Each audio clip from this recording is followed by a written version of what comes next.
This week's episode of Creepscast is sponsored by Simply Safe. Take advantage of Simply Safe's holiday deals and get 40% off your new home security system by visiting simplysafe.com/MrCreeps. Hello everyone. As many of you know, Christmas is right around the corner. And just because Halloween is long gone, doesn't mean that we still can't be a little spooky. Let us get into it, as we drift further into Mr. Creep's mind. I was paid to analyze an audio file from a tape recorder. I discovered something weird. Written by Alex D. Reed.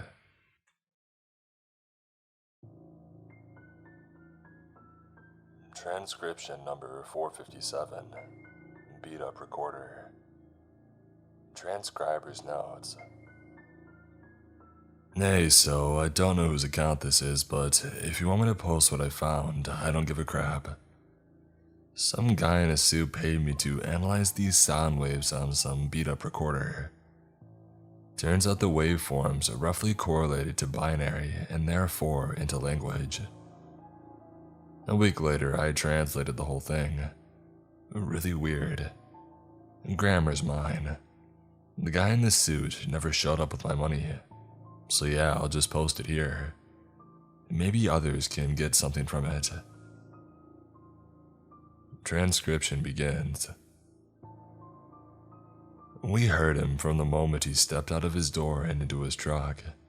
From the confines of his rundown home, he thought modernity could cast us out, but outside his tools were fewer. The man's son feared the dark. No matter the time of day, the man's house was lit up like a firework display, each room beaming out at us with a fiery grin.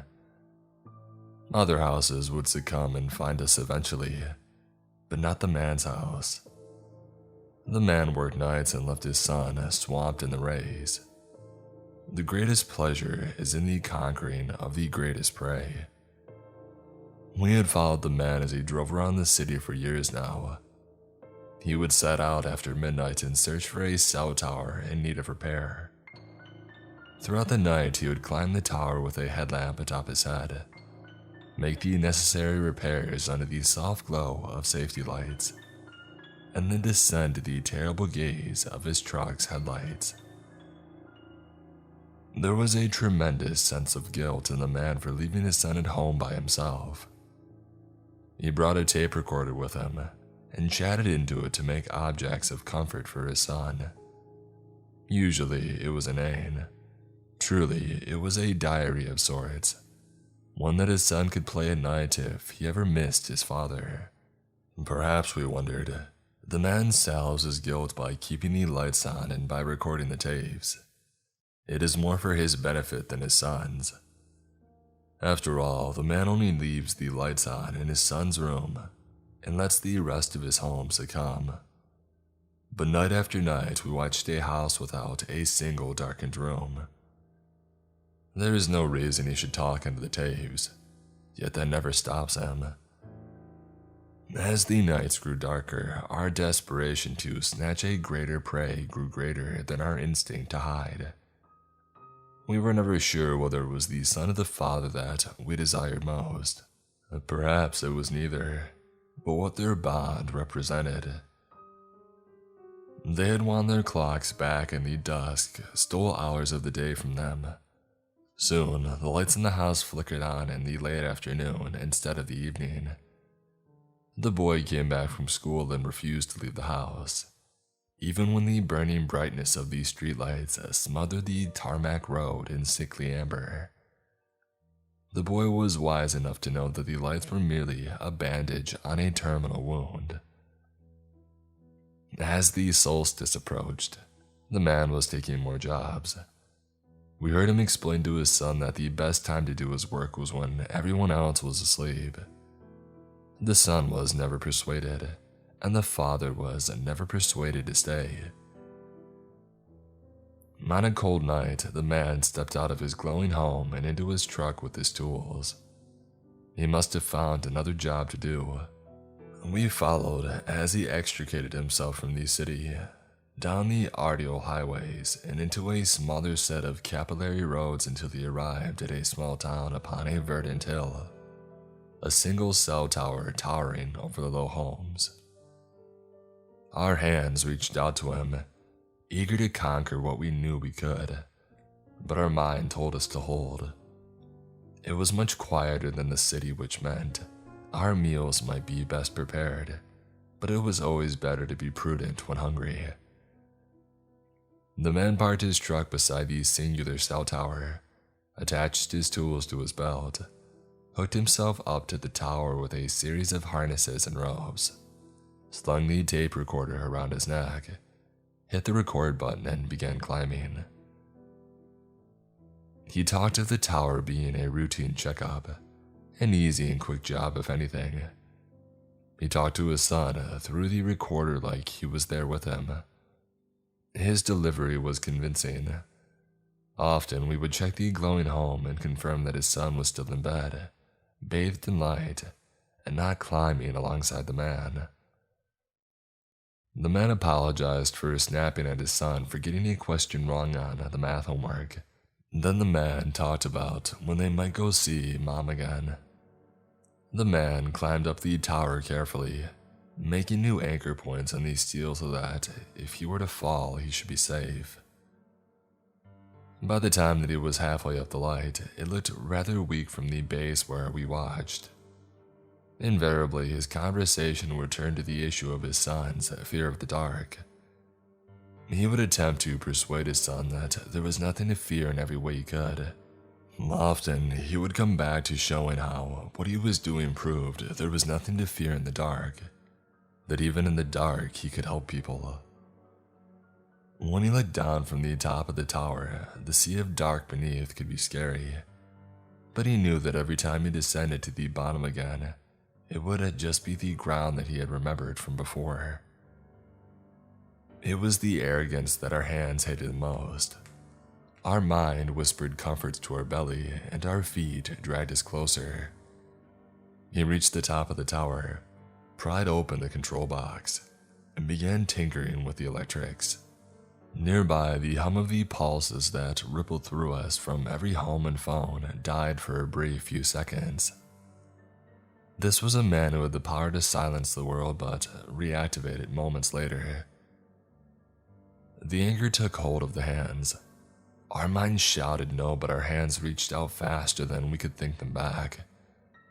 We commanded our legs to dig into the earth, but they too rebelled, gliding to the base of the tower and eviscerating the anchor ropes the man would use to get back down. Let him fear the dark. And then our mind was swayed too. Such pleasure in watching the man talk to his son through his recorder, never knowing what was to come. There was a sweet pleasure in knowing how his promises of taking his son out for a pizza the next day would come to naught. His words dripped out of his mouth and into our belly. He finished his work and the ripples reappeared from the scattered homes nearby. It was only by that time that our eyes turned to re-examine the town that we saw the absence of people. Beds were empty, cars left running, a baby monitor set to watch an absent crib. A fire needed tempering in the hearth, and soon a home that had stood for centuries would burn bright. This, of course, had happened before, when our limbs had whispered temptation to our mind, before our eyes or mouth could see. Our mouth had already consumed, and our belly rumbled for more. The man tested the tautness of his rope and felt it pull freely.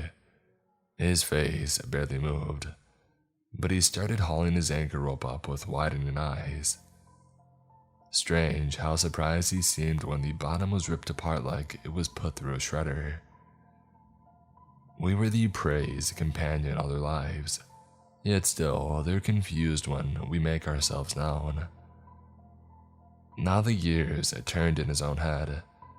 His legs wobbled, so he sat down, seeking to reassert control of himself. These old towers weren't designed with practicality in mind. but they could still be climbed down without a set of ropes.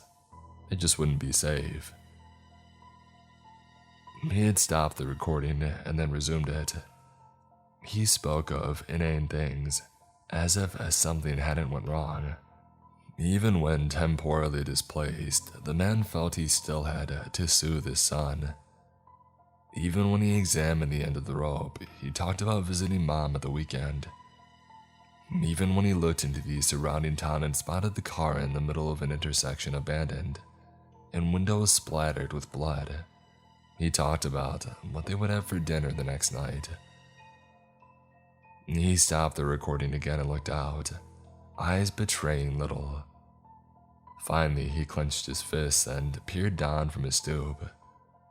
We looked back up at him, but he saw nothing. Outside of the beams of the truck's headlights, the world seemed darker than it had ever been. He searched for any life in the dark, but he couldn't find it. He reached into his bag and pulled out an energy bar, holding it between his finger and thumb, peering down in the dark, trying to decide how much of the unreal he wished to believe. Finally, fear went out and he dropped the energy bar into the dark. He never heard it impact the ground. He bit his lip and felt shivers on the back of his neck, drowning in the pulsating crimson glow of the tower's light. He tried to point his flashlight down at us, but it was too far away to have any effect. He moved for his phone and made a call to the police. He wanted to explain what was actually happening, but opted instead to say he got stuck and saw someone trying to steal his car. They said that they would send someone out there shortly, but in the meantime, the man sat down and stared into the darkness, gently holding the recorder in his hand like it would somehow save him. The police did arrive. He saw them on the horizon driving into town with flashing blue lights. To get into town, they needed to use a road that passed through a dark wood that blocked the man's eye line, but he could still see the blue lights flashing against the firs. The blue lights fought us off for a time, but we flooded the car faster than they could expel us. Our hands had seceded from our mind and ripped the flesh from the bone, the steel from rubber. The man watched the blue lights die halfway through the road. He deflated, but he kept his cool. He looked back down at us with a new understanding of his situation. He was food. He glanced at the crisscrossing steel beams that marked the path to the ground, to his truck and to us. He bit his lip, considered the path, and then took a slow breath before sitting beside the control panel. Many wouldn't have approached the situation with the same calm, but the man took the eventuality in his stride. He took out his recorder and talked to his son about the phobia of the dark. The man had spent the past 10 years fighting the dark with his son. In a way, he was better prepared than most to face it down. He told his son that there was no shame in keeping the lights on, as long as you could face your fear from a place of safety. One day, confronting fear will happen. It was inevitable, but there was no reason that day had to be today. The man said that he would face the dark for his son, and to his credit, he did. For hours, he sat at the top of the tower while we prowled along the bottom, trying to beckon him down with dreams of oblivion. He stared at us, waiting for the morning sun to rise. The Townsend police had satiated our hands and belly for a time, but we soon grew hungry again. There was more meat in them, but our hands knew that defeating the man would satiate us for years. There's a greater pleasure in killing someone defiant than someone ignorant. Our mind found a newfound respect for the prey. We permitted him a swift end. Before we knew it, our teeth were wrapped around the steel beams at the bottom of the tower. We gnawed through the steel, each bite reverberating up to the man above. After a few minutes, we had bitten through one of these support beams.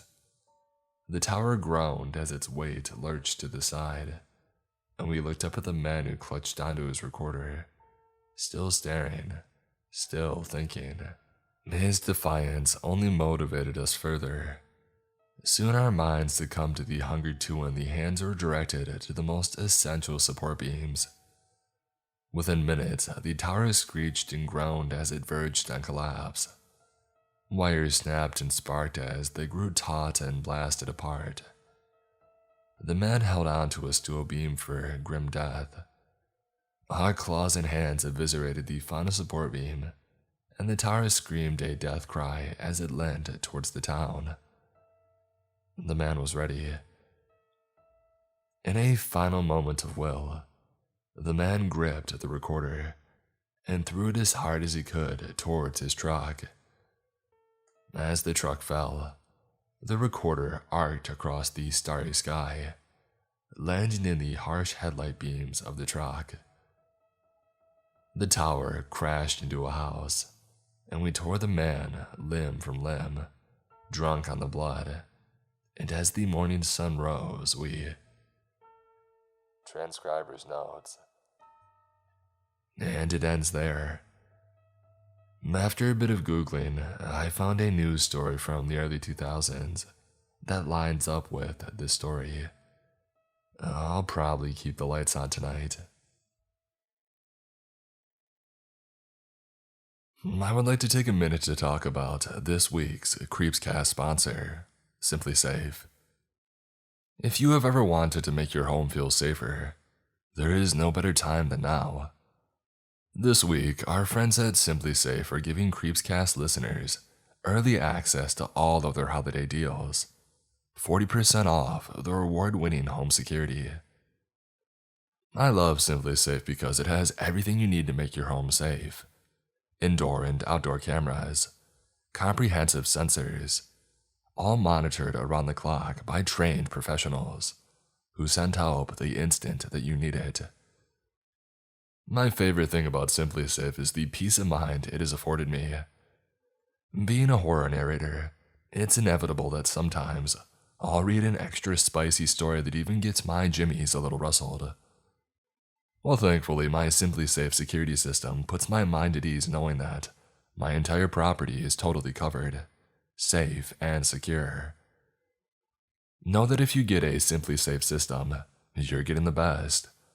Simply Safe was even named Best Home Security System of 2021 by US News and World Report. These guys are legit.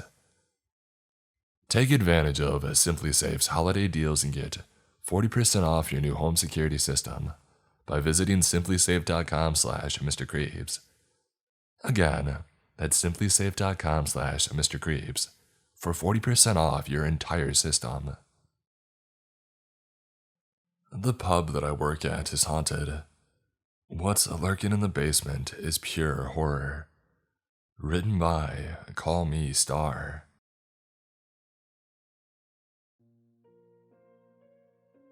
My first month on the job went without incident. I was hired as head chef, seeing how Ray, the previous chef, had quit unexpectedly. The pub, which was originally built in the late 1700s, then rebuilt in 1823, is located in downtown Ancaster, a quiet village in southern Ontario. The pub seats roughly around 60 people, and boasts live music 4 nights a week. It's a cozy room and the food is fantastic, if I do say so myself. Sometime last week, as I was delivering a tray of steaming hot glasses to the bar, I saw my first ghost. It was a Sunday, I remember. The pub was dead. Only one table remained, and the patrons were finishing their drinks and discussing how they would split up the bill. Sitting alone at the end of the bar was a woman who may have been in her early 40s. She was well-dressed and well-postured, and wore a large, broad-brimmed hat and a thin, gauzy white dress. There was a sadness surrounding her, but I was busy working, so I paid her little notice. All I wanted was for this shift to end, and pronto. so I could enjoy a cold, refreshing pint. Brenna, the bartender that evening, hurried past me, all the while ignoring the woman sitting at the bar who was without a drink. I think that woman needs a drink," I said to Brenna, "or her bill." I regretted these words as soon as I had spoken them. Never tell a bartender how to do their job, right? That said, I couldn't figure out why Brenna, who's a wonderful barkeep, would allow a customer to sit unserved for so long. Brenna glanced toward the bar where the woman was seated and frowned. "There's no one sitting at the bar," she said, sounding very much annoyed. I thought that she was teasing me, since I'm the new guy and all, but when I checked, the woman sitting at the bar was gone. I was stunned. I wanted to say something clever, but for the first time in my life, I was at a loss for words. Instead, I made a joking gesture, like I was kidding with her, and then I scampered back to the kitchen to finish my work. When the kitchen was closed and my work completed, I bounced back to the bar, anxiously awaiting my after-work pint. I sat tepidly at the bar, drinking my beer, my mind racing. I couldn't stop thinking about that woman wearing that hat. Was she a hallucination? Probably she was. I chose to sit at the opposite end of the bar, just in case. That said, it is a modest-sized bar, so I was still within spitting distance of where the woman was sitting. I finished my beer and soon forgot about the mysterious woman, and I was ready for home. As I was putting on my coat and scarf, bracing for the icy weather waiting for me outside, I spotted the woman from the corner of my eye.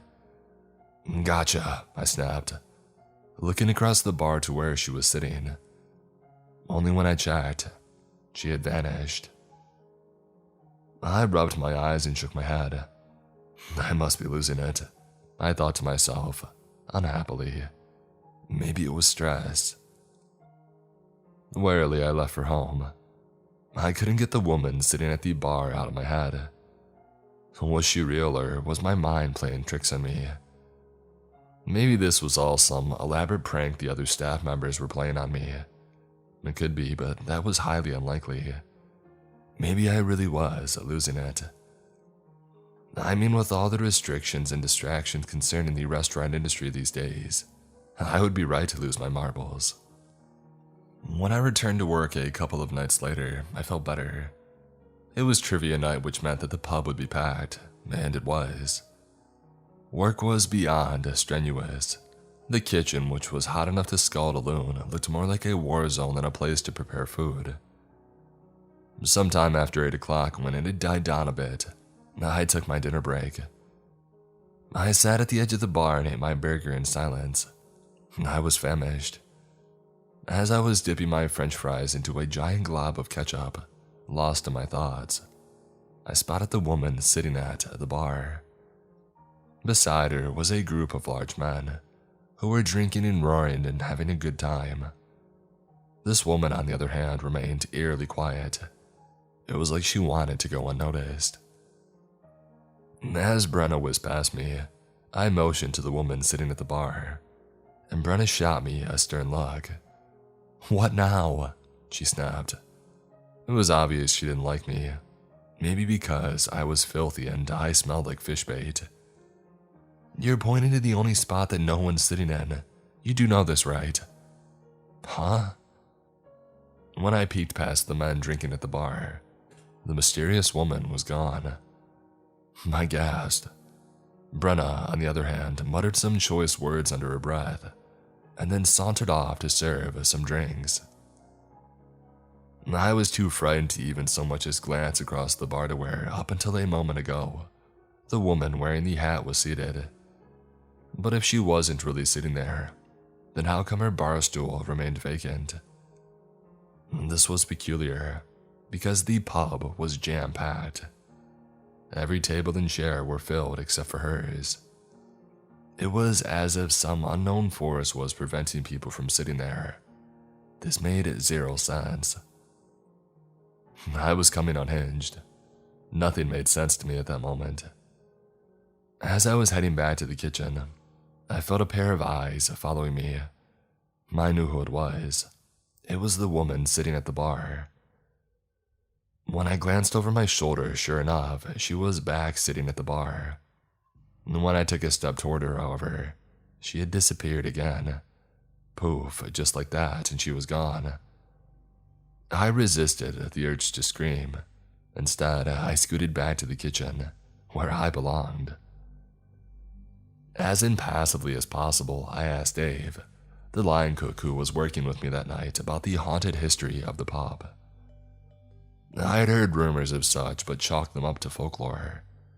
But Dave ignored me instead, and he put 5 pounds of chicken wings into the deep fryer, and then pulled out a tray of nachos from the oven. I asked him again. Dave remained silent for an uncomfortable length of time. Eventually, he looked up from the plate of nachos that he was dressing, and he scrutinized me. "Are you serious?" he asked. "Or are you just being a jerk?" This wasn't the response that I was expecting. When I mentioned the woman sitting at the bar, his eyes lit up. "You've seen her?" he asked. He was unable to contain his excitement. "Wow, that's cool. I've only heard of her." We went back to work. Dave pulled the wings from the deep fryer, shook off the grease, and applied the appropriate sauces, and then plated them. I rang the bell, and the server quickly came to retrieve them. The subject of the woman sitting at the bar didn't come up again until sometime after work. Sitting at the table closest to the bar, I bought Dave an after-work pint, to which he guzzled down with glee. Afterward, I ordered us another round, and I wanted to loosen his lips a little. Yeah, she was sitting right there. I pointed to the stool at the end of the bar, next to the warmly decorated fireplace, with the rose-colored stockings hanging from the mantel. Dave peeked over my shoulder. He smiled nervously, and then leaned in close to me and whispered, "Have you ever been in the basement?" I shook my head.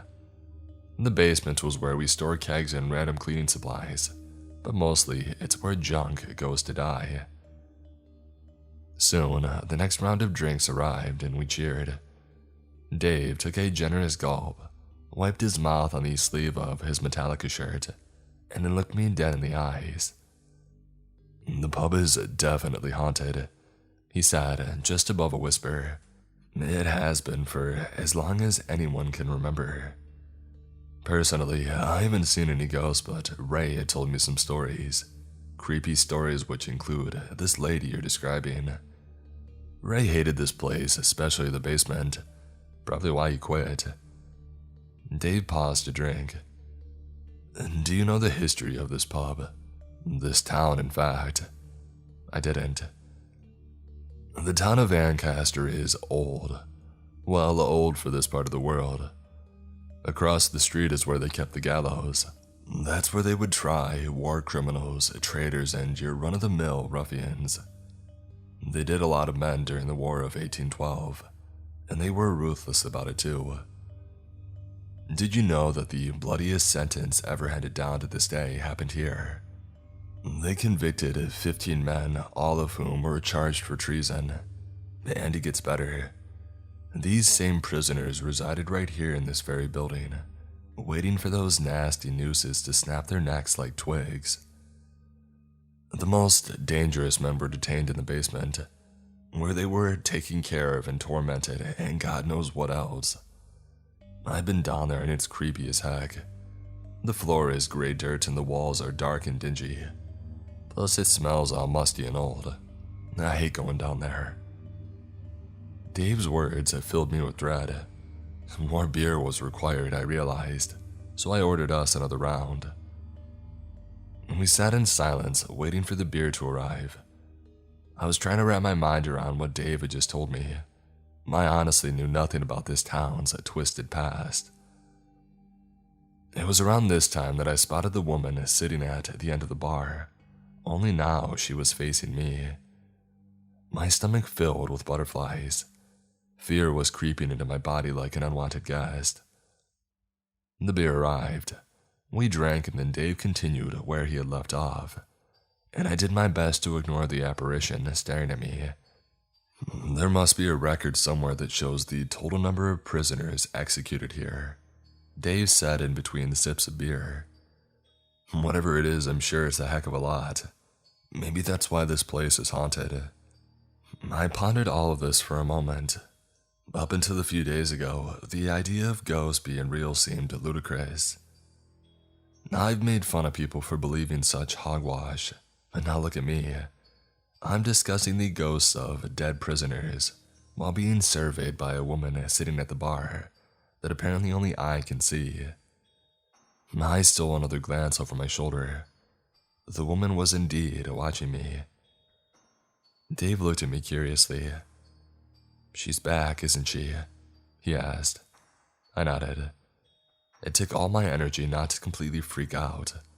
All this was new to me. Dave turned to face the empty bar stool where the ghost woman was sitting and stared for an incredible length of time. He was squinting. Dang it, I see nothing, he said. But I do feel something strange coming over me. Probably my imagination. Dave finished his last swallow of ale, and then he started gathering his things. His face was pale. His eyes seemed far away. He thanked me for the beer, said goodbye to Brenna, and then left. He quit the next day. By now, I had a decent beer buzz, which under normal circumstances would have been great. But not on this particular evening. I was downright spooked. I could still feel the ghost woman scrutinizing me with her dour, dead eyes, which added to the misery. I needed to split and fast, before I lost my mind altogether. I began organizing my belongings, doing my best to ignore the ashen lady staring at me from her seat at the bar. As I was about to leave the pub, Brenna came rushing over. Hey Tony, can you please go down to the basement and bring me up a keg of Coors? She seemed flustered. She had been waiting on a large table, who seemed hell-bent on partying all night. Suddenly, I found myself trembling like an earthquake. My hands were cold and clammy, my legs as sturdy as a unicycle. The last thing I wanted to do was venture down to the basement, not after what Dave had just told me. But I did it anyway. I mean, what choice did I have? The stairwell leading down to the basement was close-fitting. I'm pretty tall, so I had to crouch to avoid knocking my head clean off. I descended slowly and cautiously down the wobbly wooden stairs, trying my best to be brave. It wasn't working. I was scared. The basement was poorly lit. The air was thick and gross, and I could smell mold plus something else that I can't really describe. If haunted had an odor, well, this would be it. A discarded Budweiser sign lay in twisted ruins at the bottom of the stairs. Stacks of cardboard boxes lined these stone brick walls, which were the color of dead fish. As I reached the bottom step, I tripped over a dead rat, causing me to whack my head on the edge of the ceiling. Man, that hurt. I kicked the rat across the room and rubbed my aching head. At the opposite end of the basement, soiled and silvery spiderwebs, was a mop bucket. It was filthy. Next to it was a rusted old meat slicer that looked to be about 40 years old at least. Straight ahead of me, leaning haphazardly against the wall, were the kegs. I found the keg labeled Coors Light. I bent down and carefully picked it up, trying not to whack my head on the lower ceiling again. As I was standing at the base of the stairs, ready to return to the main floor, I felt a cool breeze brush against my face. Then the basement lights started flickering on and off in sudden flashes. I heard sobbing. The sound was close. Someone was down here with me. My anxiety level was skyrocketing. And then came a strange, garbling noise which scared me stupid. I dropped the keg on my big toe, crushing it. The keg clacked and clanked and crawled along the grimy basement floor before coming to an abrupt halt. After dropping an inflammatory F-bomb, I scanned the vicinity, searching for whoever was down here with me. That's when I felt something touch the back of my neck. I spun around in surprise. No one was there. By now, my heart was threatening to explode from my chest, and even though the temperature in the basement was frigid, I was sweating buckets. Fear had stolen over me. The walls were closing in. I was becoming claustrophobic. I was scared out of my mind. I took a deep breath and held it for 6 seconds, trying to regain some composure. Then, I let out a nervous laugh, and I started to ascend the stairs. That's when I heard a voice cry out for help. This put a jump to my step. I was halfway up the stairs before I realized that I had forgotten the keg. I scampered back down, trying to ignore the terror growing inside of me, and I fetched the dang keg. That's when I heard the voice again. This time I stopped to have a listen. I knew this was a bad idea, but I did it anyway. I couldn't help myself. Someone was sobbing. The sound was coming from behind the stairwell. I turned my attention to the spandrel behind the stairwell and saw the most extraordinary sight. I gazed, mouth ajar, petrified. What I saw has forever altered my perception of reality. I'm still trying to come to grips with it. Maybe that's what's compelling me to share this story, to make it official, so to speak. As I crept toward the stairwell, I noticed a group of gaunt-looking men huddled together, hiding in the cubbyhole behind the stairs.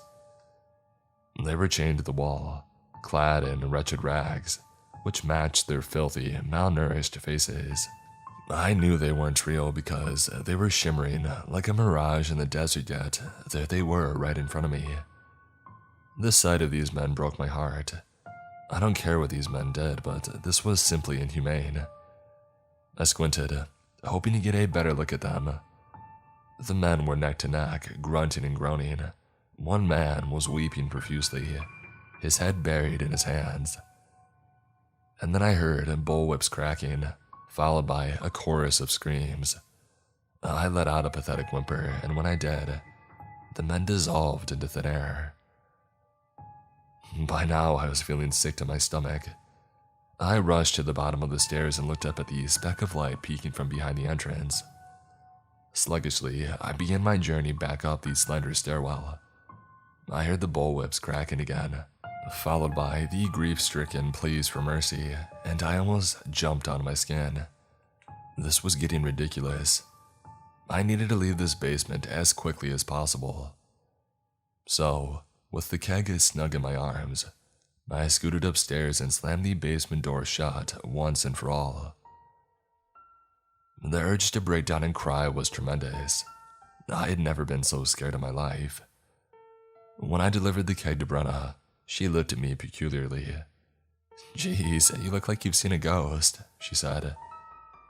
I let out one lowly laugh, and then I scrambled for my belongings and I beelined it for the exit. As I was leaving, something compelled me to stop and turn around. It was now past closing time and the pub was silent. The chairs sat on top of tables and ready for their nightly slumber. The bar stools rested empty and taciturn, all except for one. The woman sitting at the bar reappeared. She was looking straight at me, the corners of her lips raised in what could have been a smile. For a moment, I simply regarded her. Her auburn hair spilled from her eloquent straw hat, her eyes like black pearls. I waved goodbye to her as I left and collapsed onto my bed the moment that I got home. I slept like the dead.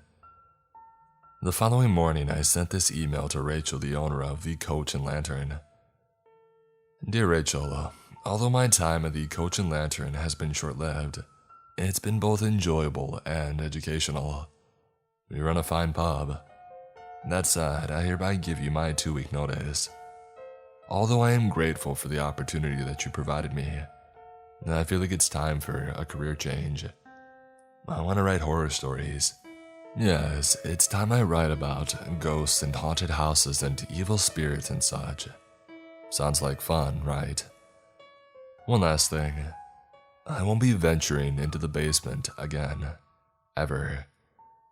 Best of luck to you and your pub.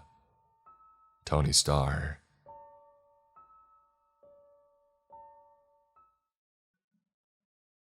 I bought a house, and it came with strange rules. Written by Null Pointer Sam.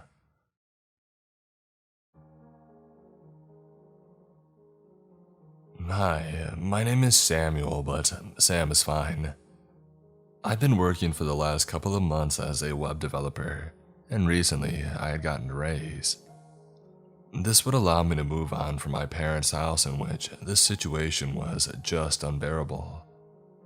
However, it was difficult to find a house or apartment which didn't leave me drowned in debt. But suddenly, there was one that appeared like it was just for me. A big house, 2 floors and a backyard, for only $3,000. Yeah, this was a total fake or someone just pulling a prank. But hey, I gave it a try. I was expecting some dude answering the phone, giving the direction of the house in which we will meet at. And then I just find out that it was a park or something like that. Or maybe it was a scam and I would get robbed. But a woman answered the phone. I will refer to her as Alex. I asked about the house that I had found on the webpage. She just gave me an address to go and talk about the house and said something about meeting me in person. I thought that it was just a person selling her grandmother's house or whatever. The people get kind of special about a place, you know. Anyway, we agreed to meet at 3 p.m. Obviously, I checked the direction on Google Maps and I found out that it was an office building. Next day, I took a bus to her office. It took me about 15 minutes to get there. As soon as I had arrived, the guard told me where her office was. She received me and asked if I wanted something to drink, which I refused. I sat across her desk and then she started asking questions about me, like my work, family life, etc. After a moment of silence, she said, "Look, Sam, you seem like a good kid, but this house is not made for a person like you. I suggest that you save your money and you find another one." "Well, what's the problem with this one?" I asked. "Well, it is what many people would call a problematic house. By law, I'm forced to tell you what happened there, but it'll be better if I show you." And then she opened the drawer and took out a big folder, put it on the desk and slid it to me. I opened it. Inside were documented police reports. Murders, missing people, and drug bans were only the first 3 pages. Meanwhile, I read the file, and she started talking. "The reason it is so cheap is because I just want to get rid of the place. I hope to call the attention of some mobs to use the house for money laundering. I cannot sell this house to any company for demolishing or building. It happens to be an antique house, so the government forbids me to do that. I won't stop you from buying it. I've lost too many years of my life with that problem. If you want it after looking at that folder, it's up to you." What she said really left me with a bad feeling, but the idea of spending another year with my parents was the only thing that I needed to make the decision. So I accepted. For the next 2 weeks, we took care of all the paperwork and we agreed to meet at the house. Alex refused to let me in before I signed. She told me once I had entered that it was my problem. Finally, the day arrived. I met her at the house. She was sitting at the door drinking coffee from the store. "Well, Sam, here you have it." She extended me a folder. "Here are all the documents that state this is now your property. And of course, the keys." "Thank you," I replied. Guess I just need to buy some furniture. Oh, about that. Most of the previous owners didn't change the old ones out, and they're still in pretty good form. But if you don't like one, just throw the ones that aren't listed in the documents. She said goodbye and walked away, and I rushed to the door. But before I could stick the key, she yelled one last thing at me. "And you should sign one document in the folder." The inside of the house was dirty. Years of accumulating dust left it in a very bad state, but the furniture was in good shape like Alex had said. On the left side was the living room, with a large sofa and 2 single chairs around a table in front of the fireplace. Across was the dining table, a large 12-seat piece of wood with candlesticks. On the right side was the kitchen. It was big enough to have 10 people working in it. I sat down at one of these single chairs in the living room. It was covered with a piece of cloth. And then I opened the folder and let the documents fall out onto the table. I quickly spotted the one she told me to sign. It was an old piece of paper, like the ones you see in the Western movies when the character has to sign a contract. I signed above the bottom line with my name on it. There was a folded paper as well. I will transcribe what I remember from it. "Greetings. If you are reading this, it's because you are the new owner of the property. I'm sorry to tell you that this is not a welcome letter to tell you about how great your life will be at this house. It's a guide to keep you alive in this horrible place. This is a formality between the owners of this house if you decide to sell it after handing this paper to the next owner. There are some rules that you need to follow, and the consequences of breaking these rules are quite high.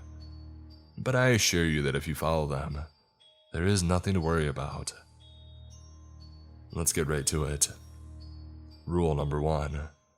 The butler and the dog. Now, this is more of a presentation than a rule. In the living room, you should find a silver bell. Ringing it will call the butler of the house. Refer to him as Mr. Bach. He will do anything you ask as long as it is related to house maintenance. He will not ask any money for it. However, he might request an object every other month. Give it to him. If you do not, nothing bad will happen, but he will not attend your call again after that. On the other hand, the canine is a Saint Bernard.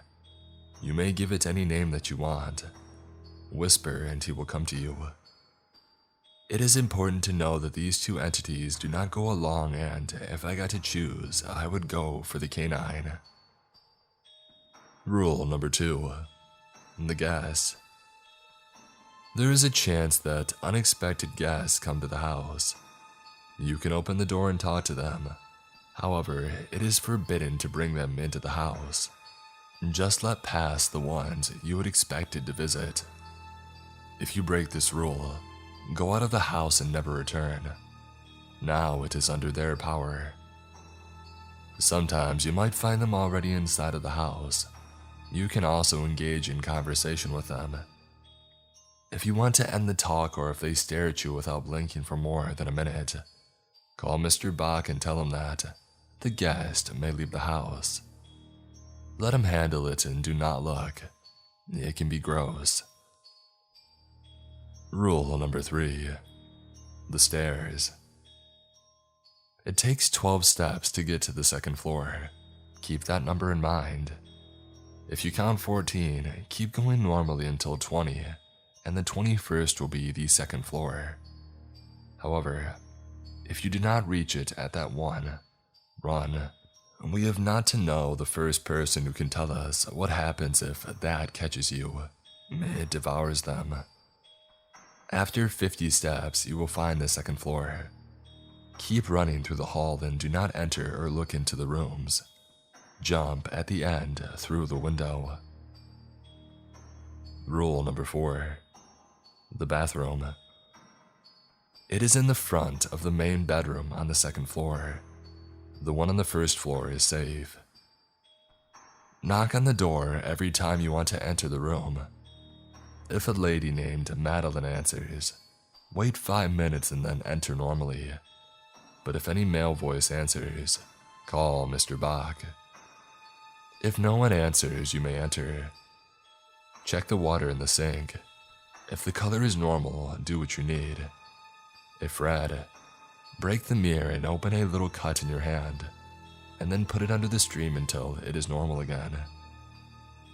If a minute passes and it is still red, go out and wait 1 hour to try again.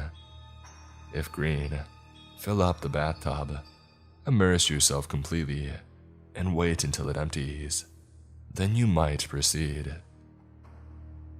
Rule number 5. The basement. If any of your belongings are lost, you will find them in the basement. Do not go alone and without any light source. And call the dog. Once there, you will find a great dark spot on one of the walls. Order the dog to search your item in the dark and wait for him. If any other dog comes out, kill it. If the canine does not come back in 5 minutes, go out of the basement and try again the next day. Do not worry about the dog. Rule number 6. The study room. It is the first door after the stairs on the second floor. Inside, you will find a great library. Enjoy any book of your choice or use it as a workspace. If any of the books fall off of the shelf on its own, take it and read it until it closes by itself, and then put it back on the shelf. Do not refuse to read it. Neither take away or look despite whatever you hear or see. It'll take an offense to it. Also, wear a watch with the current time and check if the one in there has the same time as yours. Do not leave until they match. Rule number 7. The backyard. After 5 p.m., there is no one in the backyard. There is nothing happening in the backyard. You do not hear anything coming from the backyard. Rule number 8. The main bedroom. This is the only safe place on the second floor. Do not be outside of this room from 11 p.m. to 6 a.m. If you happen to be outside, I hope they do not find you. Sleep with the dog if that helps. Rule number 9. The house. As long as your expected guests are on the first floor, there will not be any danger at all. But get used to the fact that they forget about the dog or the butler. And last but not least, do not leave the house for more than a month. Sincerely, Arthur V., December of 1809. I've heard of stories like these for some time now, where there's a strange list of rules that you have to follow. So, initially, I thought Alex was just trying to play a prank on me or make fun of me. This made me laugh and it kept me entertained for a few minutes. Anyway, once I got settled, I decided to explore the second floor to see what was there. It was honestly great to have a new house. While going up, I took my phone out and opened up a chat with my best friend. We needed to break the house in and throw a party. I was so distracted that it took me some seconds to notice that I should have reached the second floor some steps before. And then I felt it. The coldest breath on my neck. The walls started to rot and I ran in panic. I could hear how that thing was coming for me. It knew that each step, it was more difficult than the other. After a minute of running up, I finally got to the second floor and I didn't stop running. My first thought was to enter a room and hide, so I stopped at the first one on the left. The door was wide open. Inside was a man tied to an electric chair. He yelled out for help, but suddenly, the chair turned on, and I ran away and booked it out of there. Those screams that I heard were not coming from a human. It felt like the hall stretched on and on forever, like it was much longer than normal. But I finally reached the window, and I jumped through it without thinking. For what felt like about 5 minutes, it could have been longer, I fell through a void, where all sounds and senses faded away. And then I landed on the couch back on the first floor, nearly having a panic attack. I took the keys and left the house, and I ran all the way back home to my parents' house. It's much later now, and I'm back in my room at my parents' house. I tried to call Alex, but she didn't pick up. Guys, I don't know what to do. Should I go back, or should I just count the money as a loss?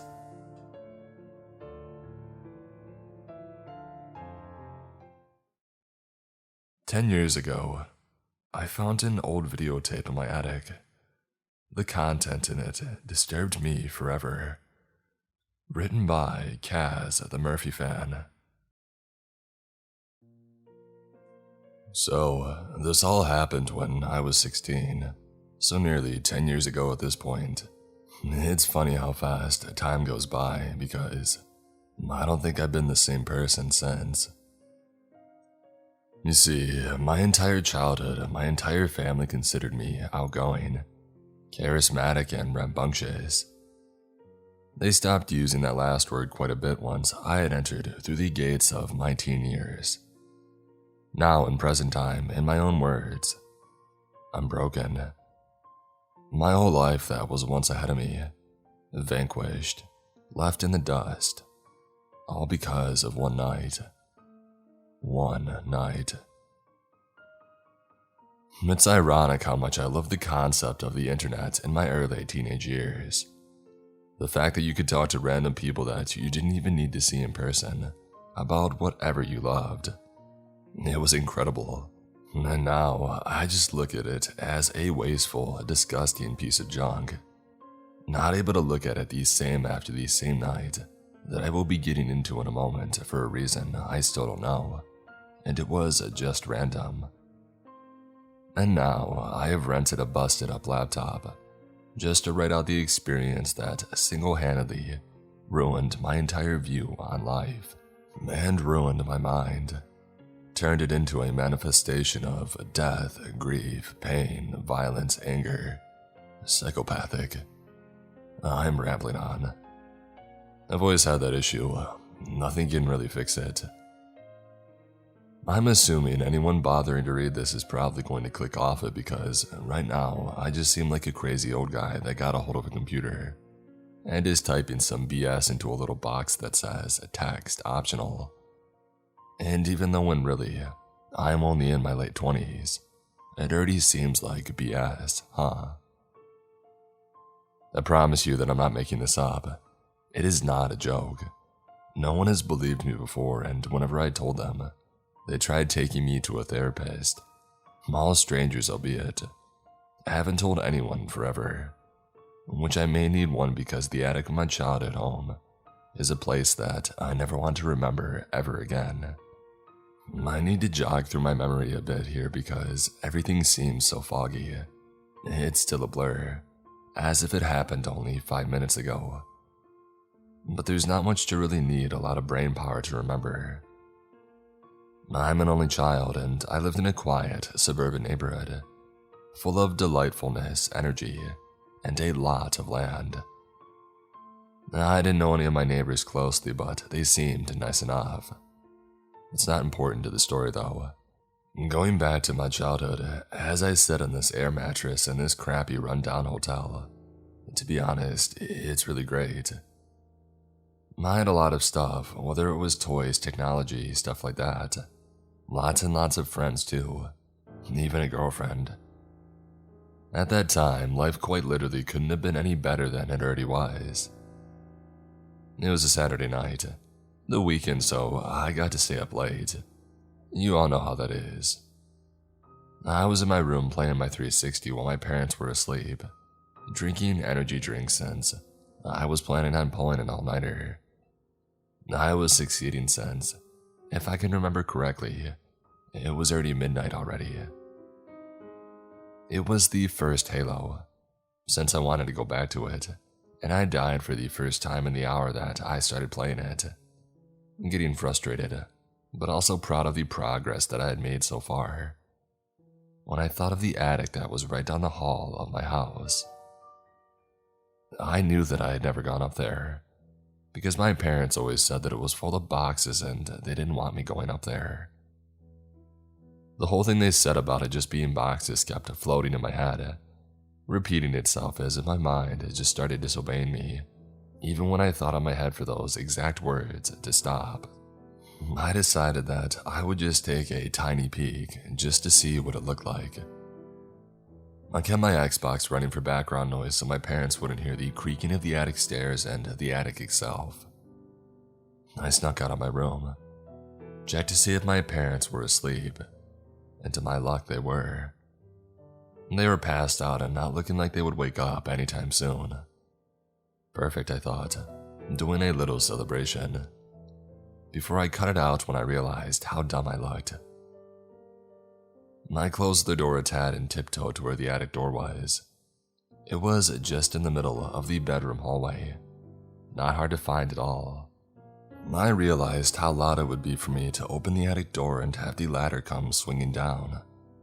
I winced at the thoughts and told myself that it wouldn't be loud at all, but I was lying to myself. I reached up to it and pulled the attic door down, and the ladder soon came down. I tried to catch it. It was 50% successful since I prevented the thud on the floor from being really loud, but it still made a lot of noise. I cussed myself out and started climbing up the ladder, into the abyss that was the attic of my house. Every step that I took up was a cautious one, making sure the ladder wouldn't creak loudly, in fear of waking up my parents and making them mad, even though I had my game volume up for my room to try and drown out the noise if I ever did make it. A minute passes after me being careful to not fall off the ladder or creak the ladder before I finally get my head into the attic. I take a look.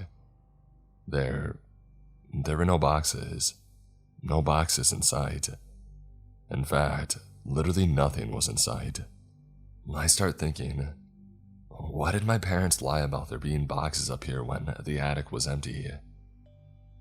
As I'm trying to figure out the logic behind that, something in the corner of my eye catches my attention.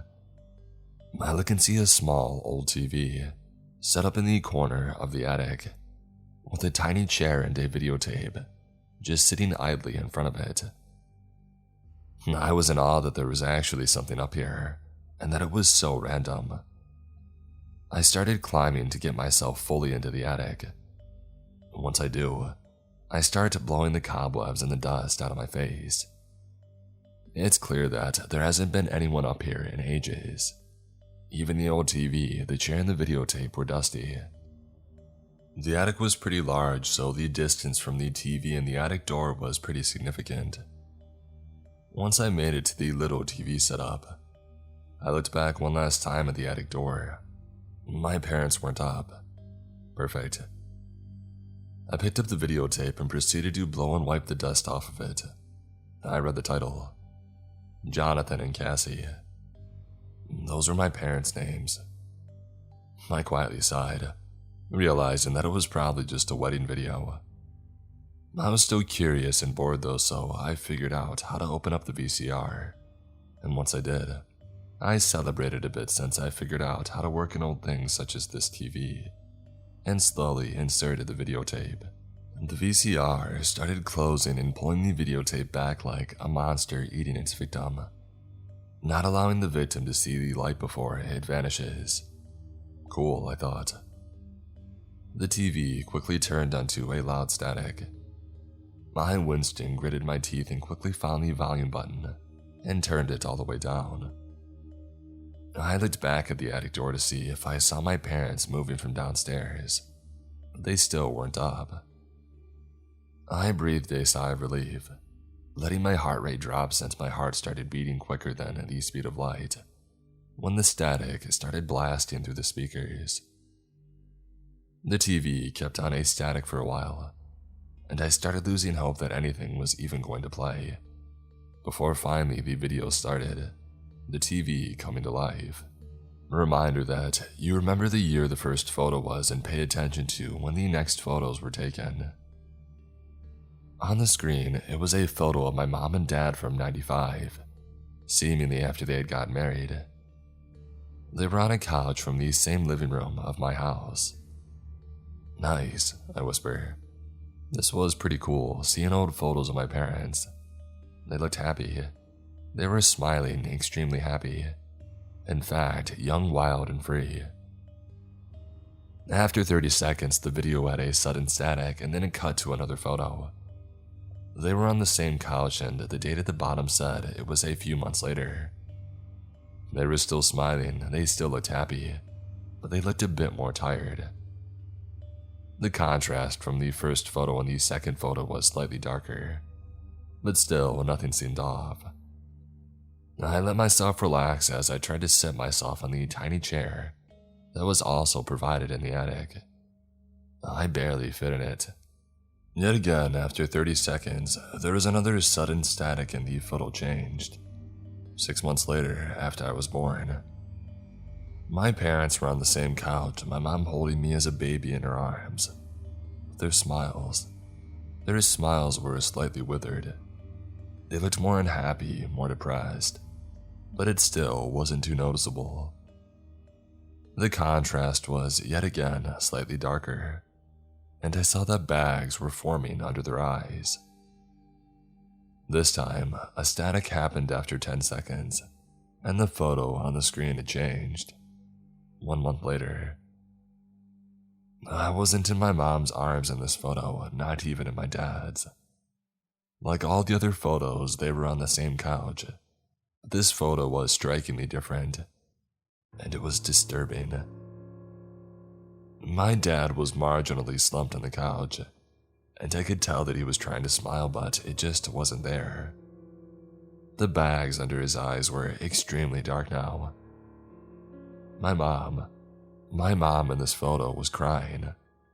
She had tears all over her face and on the clothes that she was wearing.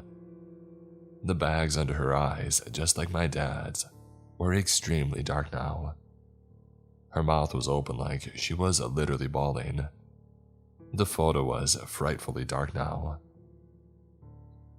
The photo switched after 5 seconds, no static this time. And my parents in this photo were even worse. This photo was only 3 days later. My dad was in the same position as the last photo, but something was leaking from his head. But I couldn't tell what it was because the photo was really dark, and his eyes were closed. My mom, to a degree, was also slumped against the couch, holding onto her stomach, crying again, her eyes open, staring directly at the camera. I shivered. What the heck were these photos?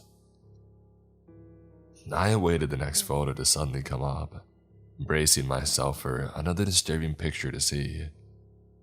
I could have turned it off, but you know what they say, curiosity killed the cat. Curiosity killed my childhood in this case. It took 1.5 minutes for the static to happen and the next photo to come up, and dear God, I wish I had turned it off. In this photo, the date 1 day later, the photo, not dark as the other photos, had a brightness where I could see everything. I saw my parents, on the same couch as they had been on in every photo. The couch in my living room. They were dead. My dad had his throat opened. His face was ripped clean from his head, fully slumped on the couch. My mom had every piece from her body cut, every part scattered across the couch. And when I saw her head, her face was the same as my father's, gone. The couch was utterly soaked, and seeing the remnants behind their face made me gag. I started panicking, I started whimpering, and all I could think was, what the heck? How could my parents be gone? They'd been taking care of me my whole life. This had to have all been made on Halloween for some type of prank. What are you doing up there? I heard my mom's voice from behind me. I jump and look behind me and see my mom and dad down below, an angry look on their faces. I don't even think, and impulsively I shout, "I'm sorry, I was just curious, We told you not to." My dad started to growl. I started hearing his tongue click as I saw his face twitch. He finished his sentence as he did this. "We told you not to go up there." I started backing up against the wall, confused as to what was happening. My mom took a closer look to me and gave me a reassuring smile, the smile I was so familiar with. She put a hand on my shoulder. I suddenly felt more comforted. I thought that I was going to be fine. "It's okay," she smiles, a normal smile. I let my breath go and try to smile back, before abruptly, her voice gets gurgly and achy, like she was trying to throw up, her arms getting immensely stiff, and she says, "We aren't mad at you, son." Before I could ask what happened to her voice, she put her hand up to her face. I watch my dad stop his twitching and do the same thing, and then watch as my parents start to rip their faces off their head, as if they were tearing a piece of paper. I saw what was behind their face. These things, they weren't my parents. All I saw before I screamed was an alien-like pale and disoriented face as they pulled my parents' faces off their head. They started to screech loudly that nearly made me go deaf as I broke away from them and started screaming, as I literally jumped from the attic right back downstairs. I started running to the living room as I could hear the sound of crawling and growling from behind me. It sounded like it was on the walls and it was fast, and I knew that I wasn't going to get away safely. I made it to the living room, and I tripped on my face on the hard wooden floor. I grunted and I quickly lifted my face up, and I see my parents. My real parents from the 6th and last photo from that videotape. All of my mom's limbs scattered across the couch. My dad laying there, their faces missing.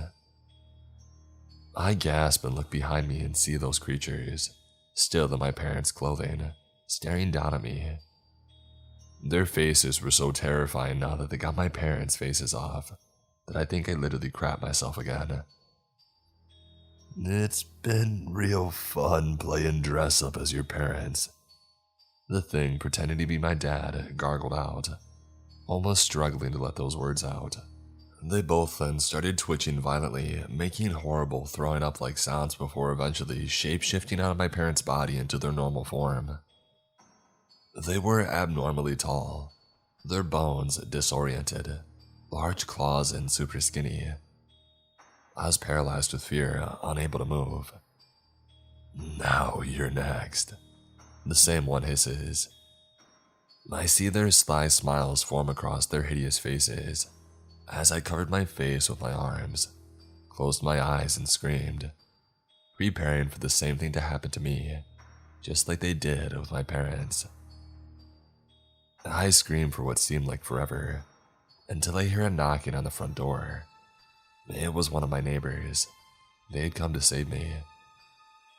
I could hear them yelling something along the lines of, "What's going on in there?" But I wasn't too sure because it was getting drowned out by my screams. I opened my eyes slightly and saw that the creatures were no longer there. The bodies of my parents were no longer on the couch, and my neighbor that was at the door was banging harder on it. I stopped screaming and I put my arms down, tears rolling down my face, the confusion and fear still running through my mind. What I did next is one I still regret because I easily could have handled it differently. Instead of answering the door and trying to tell my neighbors somehow about what happened, or calling the police, I opened the sliding back door of my house and started running away from my house, ducking behind stuff to avoid being seen. My logic at the time was that people would think that I was crazy about the whole TV thing. The bodies of my parents were no longer on the couch, and I didn't even know where those creatures went, where my parents were. I just didn't want to have to deal with people not believing me. I never even saw my friends or my girlfriend ever again. I was eventually adopted by a really nice family a month later after being put in the foster care system. I don't remember exactly how I was put in an orphanage. Maybe the owners saw me walking across the street, tired, and they knew that I didn't have a family.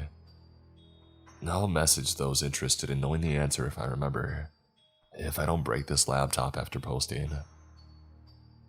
I didn't stay with them for that long though, because I kept remembering about the incident that happened at my house just a year before, and I couldn't stand being with another family. So I just packed up my stuff, left and rented an apartment with the bare minimum of money that I had, and I got a job. I still have that same job, even though it drains me physically and mentally every night. But what's the point of trying to have a happy life now? I've been non-stop drinking for the past 10 years, smuggling bottles of liquor even when I lived with my foster family and before I turned 21. I'm sure when I moved out they found old whiskey bottles underneath my bed, because I never bothered to throw that stuff away. The rest of my family heard about what had happened, about how I ran away, but not about my parents. I don't think anyone has found out really. They just know that I vanished, and my parents vanished without a trace. But I know the reality of what happened. Or do I? Do I really know? Was it just a hallucination, or am I crazy? I've gone through years of getting kicked out of apartments for being too loud when I scream at the top of my lungs after pouring a bottle of beer, attempting to get those memories out of my head, being too messy, and walking downstairs to the lobby drunk. Every dang apartment complex. Which is why now I'm at the crappiest of them all, the worst one that I've ever been in. Walls being ripped apart, a horrible stench that smells like death and bugs everywhere in the hallways. But hey, they don't give a crap about what I do, so why should I care? Looking back at this now, I think I understand the reality of this world. The reality of those things that took my parents' lives when I was only a baby, terrorizing them for a year, before eventually just ending them. The horror sinks in every single time I remember that I was raised by those creatures for 16 years, and I still don't understand what their motivation was, what they were waiting for. Why would they wait 16 years to try and pounce on me, show me what they really are? I don't want to sound crazy, but what else do you want me to say? They are what lurks in the night. They creep, they crawl, they break, they ruin. If any of you for any reason want to leave a comment on this, go right ahead, I don't care. I'll try to apply to as many as I can before I go out and smash this godforsaken laptop to 1,000,000 pieces. I'll burn it and then proceed to burn its ashes, and then throw those ashes into a wood chipper. I'm sorry if this isn't the happy ending that you all wanted. I'm sorry that I didn't become some hero, avenging my parents, going out to try and find these creatures that ruined my life. And trust me, I wanted to rip their heads off and keep it as a souvenir, hang it up on my wall and laugh at their bodies for taking my parents away from me, for pretending to be them. I don't even know what my parents' actual personalities were like, or maybe they had nailed it, because from what I have seen in my childhood, the rest of my family were very normal around them. Which makes me think, how long were these creatures studying and watching my parents? Why did they choose them? And what were the point of the pictures? I'm trying to drink this all off, but I still have a tremendous weight on my shoulders, an omen over my head, that I can't seem to get away, no matter how many shots of vodka I take, no matter how drunk I get. Now that I think about it, maybe I can do something about this. For the past couple of months, I've been hearing quiet crawls on my apartment walls and quiet gurgling from the other rooms of my apartment. In the middle of the night, I see tall, skinny shadows from my closet or my hallway. Maybe, just maybe, those creatures found out where I lived, and they've come to finish the job on me. Maybe it's for the best, although I really don't want to see their hideous, disgusting faces ever again. Now, if you'll excuse me, I'm going to go out and get on my air mattress, turn on a Christmas movie with a bottle of tequila in my hands, and continue hearing those crawling and gurgling sounds outside of my room, and let the creatures know that I'm aware of their presence, and let the inevitable happen to me. Thank you for allowing yourself to read the events of my traumatizing past. Be thankful that this will never happen to you. I'll try to read the comments if I'm still alive.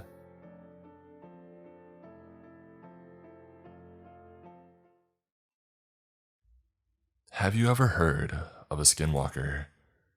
Written by Lilith May Not. I've avoided telling this story before because I want to believe that it wasn't real, that it was just a dream. But I've read so many similar encounters that I feel like maybe I should tell someone. Maybe it was real, and something like this really lives out there. I wish I would have known that it was possible back then. The story starts at my aunt's house. At the time, my mother and father were going through a divorce. I was about 11, and my younger sister was only 6. The details of the divorce don't really matter, but we were staying at my aunt's house with my mom until she could find a place that she could afford on her own. My sister and I were too young to fully understand, so for us, it was almost like a vacation. It helped that my aunt had a really cool house. It was big and seemed even bigger to a couple of young kids. I don't really know house lingo, but it was very modern, with 2 long main wings. One side of the house housed the bedrooms and a small library. The other had the kitchen. The kitchen had these huge windows, the kind lots of more modern-styled houses have, where they take up the entire wall. Nestled in this wall of windows was a sliding glass door, but my sister and I rarely used it because it was large and heavy and hard for us to open up. Another thing about these windows, though, was that they faced the woods. My aunt's house was surrounded right on the edge of a large wooded area. The trees ended only a couple of feet away from where the sliding glass door was. Of course, this was one of the benefits of her house. Living near the woods was so peaceful, or at least that's what my aunt always said. My aunt had a small sitting area by the windows where she could relax and watch nature. She told us that oftentimes she had had little herds of deer walk through, and that she had even seen a mountain lion once. Anyway, you get the idea. It was a big house with big windows, and it sat close to the woods. For the majority of the time that we lived there, we had no issue. My sister and I would even go play in the woods, always making sure to stay within sight of the house. My mother would often sit in the sitting area by the windows, just to keep an eye on what we were doing. We would play hide and seek, or tag, or see if we could climb up the taller trees. Things changed at night, though. I hated those windows at night. When I would walk down the long hallway to the south wing of the house just to get a glass of water from the kitchen, I would always see the trees moving, swaying unnaturally. It wasn't like it was from the wind, though, where it started from the top and it would work its way down. but it was like something was pushing against them from below, and the tree shook from that. It had freaked me out, but I was 11 at the time, so it wasn't that hard. I usually would just hurry up and get my water, and then run back to my room. I hated it so much that I rarely forgot to grab water before bed after the first couple of times. It wasn't worth risking that creepy stuff again. Later on, though, I wasn't really given a choice. One night, I had a dream that my mother had been calling me. Her voice was coming from where the kitchen was located, asking for my help with something. I stood up from my bed and made my way towards where she had called out, my brain still fuzzy from being asleep. Her voice was soft, but it carried to me as I walked, warm and familiar. The closer that I got, though, the weirder her voice began to sound, becoming slightly distorted and deeper.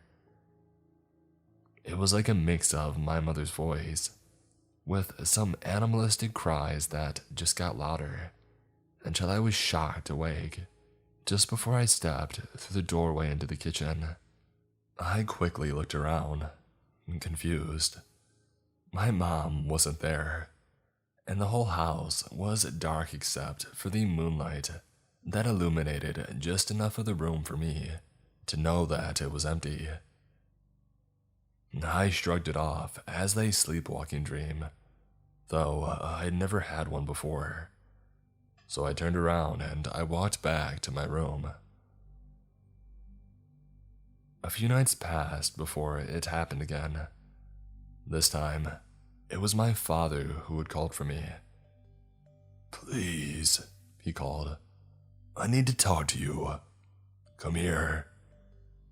Just like last time, I stood up from my bed like in a trance, aware and unaware of what I was doing at the same time. Each step brought me closer to the kitchen, where I could hear my father's voice, it becoming more gravelly and broken as I walked closer. I stepped into the kitchen and thought that I saw him there, standing by the kitchen island, illuminated in the moonlight. And then he turned and looked at me, and I woke up, realizing there was nothing there after all. It took a few days again, but on the third night, I heard my little sister. She was crying for me, telling me that she hurt herself and that she needed my help. I stood up. I started hurrying to the kitchen, ever the big sister. But this time, I barely noticed when her voice had started changing, becoming a distorted gasp as I drew closer. I stepped into the kitchen and saw her. She was knelt, crying on the ground near the windows. I started to walk over to her, but stopped when I had realized something. She was kneeling behind the glass. She was outside. Her cries became a laugh and I startled awake, but I still saw a shape kneeled just outside of the window. Only it was bigger and dark and misshapen. I screamed in terror and it moved, faster than anything I had seen before, disappearing into the woods.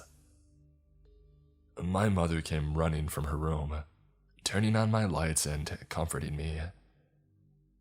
I told her about the sleepwalking in passing, so she chalked it all up to me, still having been asleep when I told her about the monster. She walked me back to my room and had me take some sleeping medicine just to help me get back to sleep. After that, everything seemed like it might finally be okay. A week passed and then two. My mom found a nice apartment and that she planned to move us all into. My sister and I were sad to leave my aunt's house, but at the same time, I was secretly relieved. I had basically been on edge every night since the events had happened, wondering if it would call for me again. But everything was silent until the night before we were meant to leave. I was just starting to drift off when I heard shuffling outside of my door. I froze, certain that the monster had returned for me, that it had somehow gotten inside of the house, and it was about to open my door. But the sound simply moved past me and down the hallway toward the kitchen. I stayed where I was, waiting to make sure it wasn't a trick, and then got up as quietly as I could and crept over to the door. I hovered, unsure if I should open it. After a few seconds, I made up my mind that I was going to run to my mom's room and wake her up. I slowly cracked open the door, and I peeked into the hallway toward where these sounds were coming from. There, at the end of the hallway, and shuffling into the kitchen, was the form of my little sister. I blinked, and then squeezed my eyes shut and opened them up again, making sure that I wasn't asleep. But no, she was real, and she was disappearing into the kitchen right before my eyes. As I realized this, I realized that I could also hear something, a kind of faraway moaning whine coming from the direction that she was going to. Dread ran up my body, and I looked down the hallway at my mother's door, the opposite direction that my sister was walking. Fear told me to run and get her first, but instinct moved my feet towards the kitchen, where my sister had now gone out of my sight. I ran as silently as I could down the hallway and peered through the door to look for her. There she was. She was standing right in front of those windows, her eyes opened but glazed over. As I watched, I realized that the trees were swaying once again, the same way they used to, but much faster now, and the swaying seemed to be getting closer, moving towards us at an alarming speed. I could hear branches breaking and the trees creak in protest as something hit them, and the moaning whine that I heard from far away, it was getting louder, sounding like a dying animal. One tree was rocked so violently that a flock of birds flew screaming out of it, out into the night air.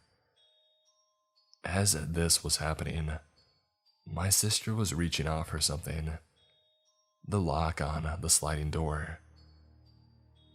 Even at only 11 years old, I knew that something was coming through the woods towards us, and it was running, sprinting, right at my little sister.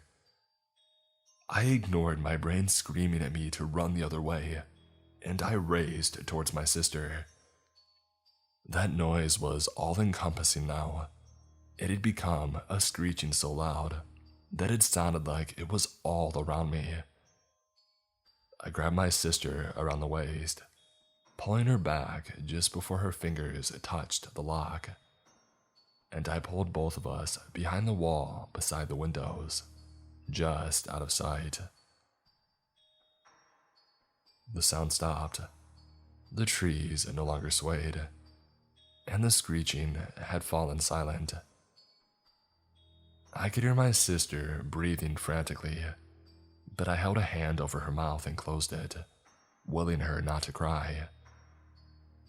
My own breathing was shallow and fast, but as I tried to quiet it, I realized that there was another sound. My sister's breathing, my breathing, and the even breathing of something else standing just outside the window next to us. A too large humanoid shadow blocked the moonlight that usually fell into the kitchen. and I watched the figure reach out its unnaturally long arm. I held my breath as I heard a scratch against the sliding door and saw the shadow of the creature's arm touch where the handle of the door was. After a second, the creature withdrew its arm and let it fall to its side. And then it stood there, still for what felt like hours. Finally, the shadow shrunk, and I could hear whatever it was leave. The underbrush rustled and the trees swayed, but the sound moved away this time instead of towards us. Still, I didn't move. I waited until all traces of its presence was gone, before I slowly pulled my sister away toward the hall, keeping out of sight of the windows as much as I could. My sister was crying as I led her down the hallway, and I think that I was squeezing her hand too tight, but I felt overwhelming relief as I opened the door to my mother's room and crawled into her bed. My mother never believed us, of course, and we moved away the next day. I refused to return to my aunt's house ever since, and she eventually too moved away. I've never had an encounter like that again, but that might be because I stay away from the woods like a plague now. If you're a fan of hiking or camping, or living near nature at all I can say to you is, good luck.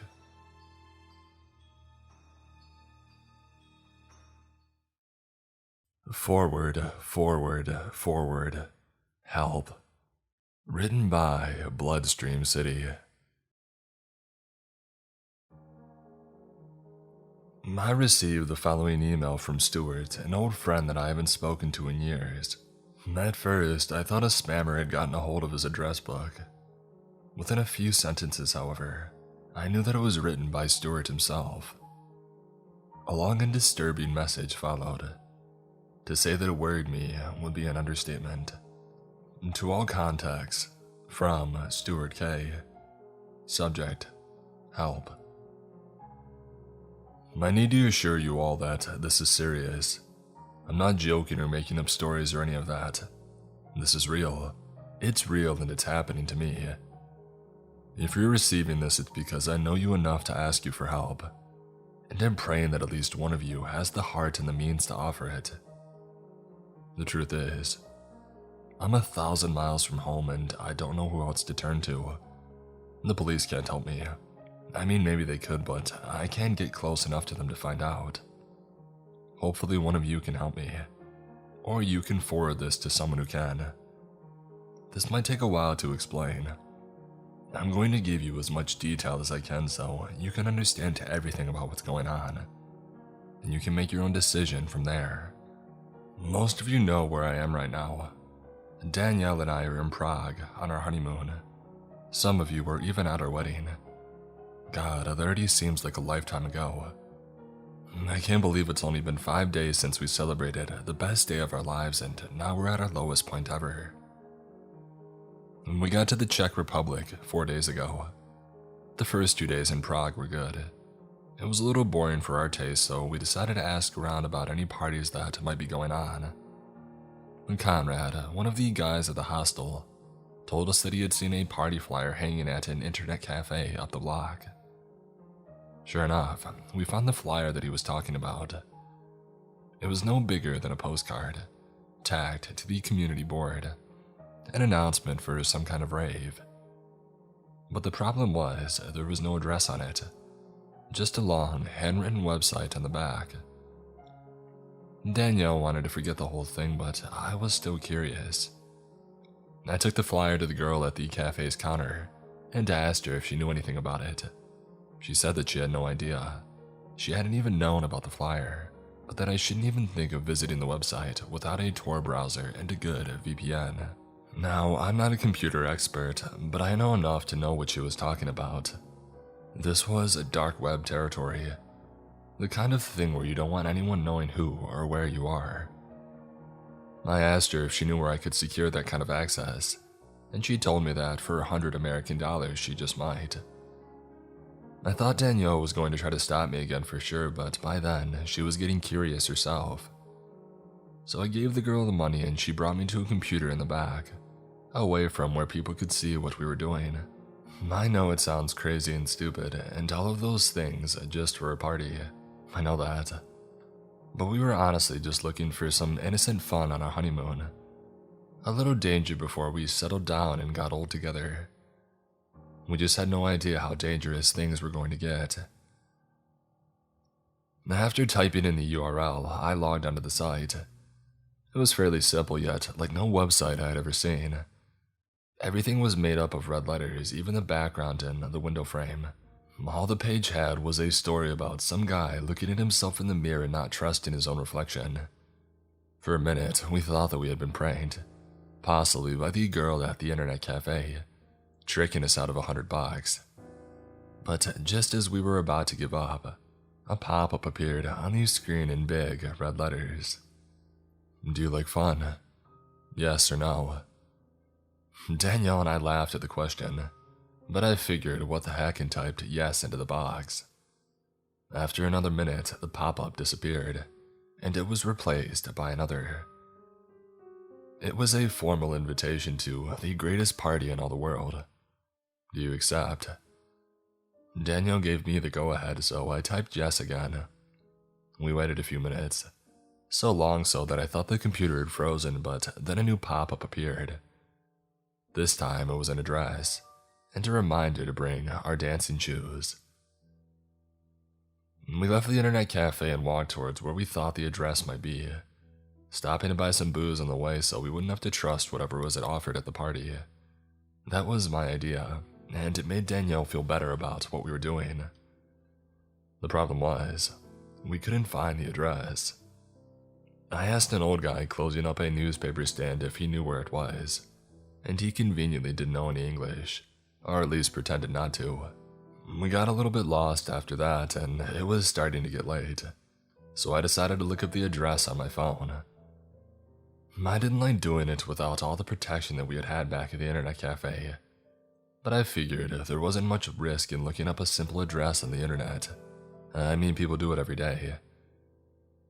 It turned out to be the location of an old indoor flower market, which seemed like a strange place to have a party. We went there with a lot of hesitation, walking through a few blocks of industrial buildings that were either abandoned or in terrible condition. Danielle doubted that we were even in the right place, but then, when we were thinking of turning back, we saw it. The building was about half a block long, concrete, with a massive skylights for a roof. Half the windows were broken and the others too dirty to see through. As we approached, we could hear a big party going on outside, loud music thumping, and so we felt confident enough to hold each other's hand and head inside. The party was immediately wilder than we had expected.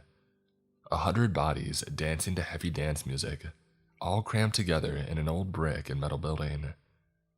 Most of them either had too much clothing on or not enough.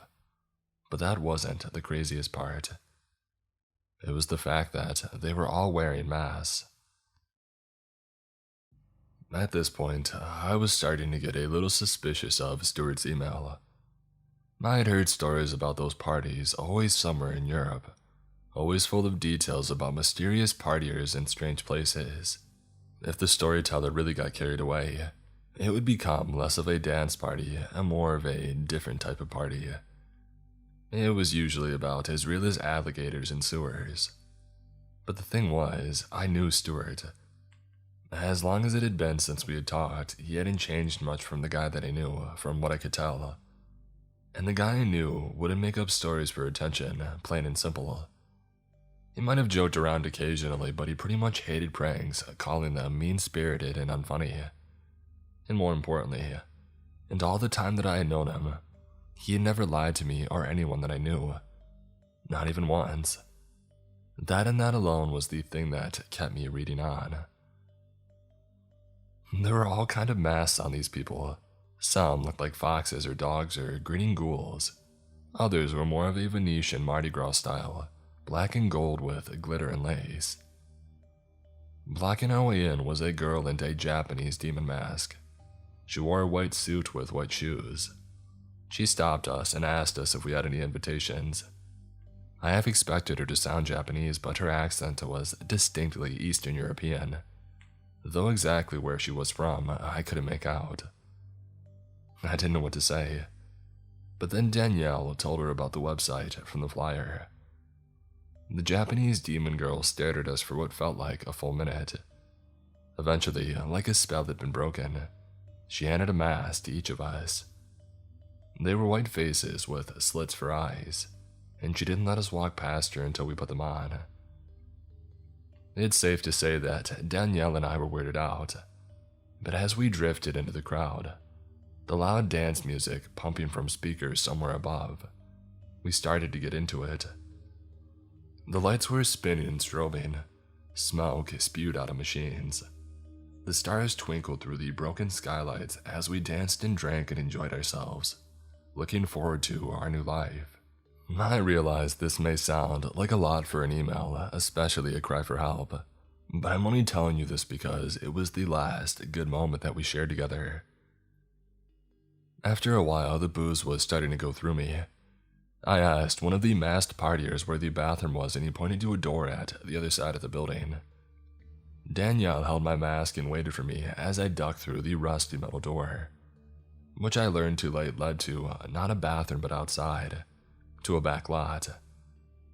I tried to turn back, but the door had already closed behind me. The music immediately cut out. Standing in an empty lot, overgrown with weeds and loud with crickets, I thought someone had played a trick on me. But then I realized it was probably what people were using for a bathroom, so I stepped carefully into the shoulder-high weeds and went as quickly as I could. When I was done, I had found the door I had exited from was actually locked, and no amount of banging was going to get anyone's attention. The most intense panic attack I had ever felt hit me as I realized what I had done.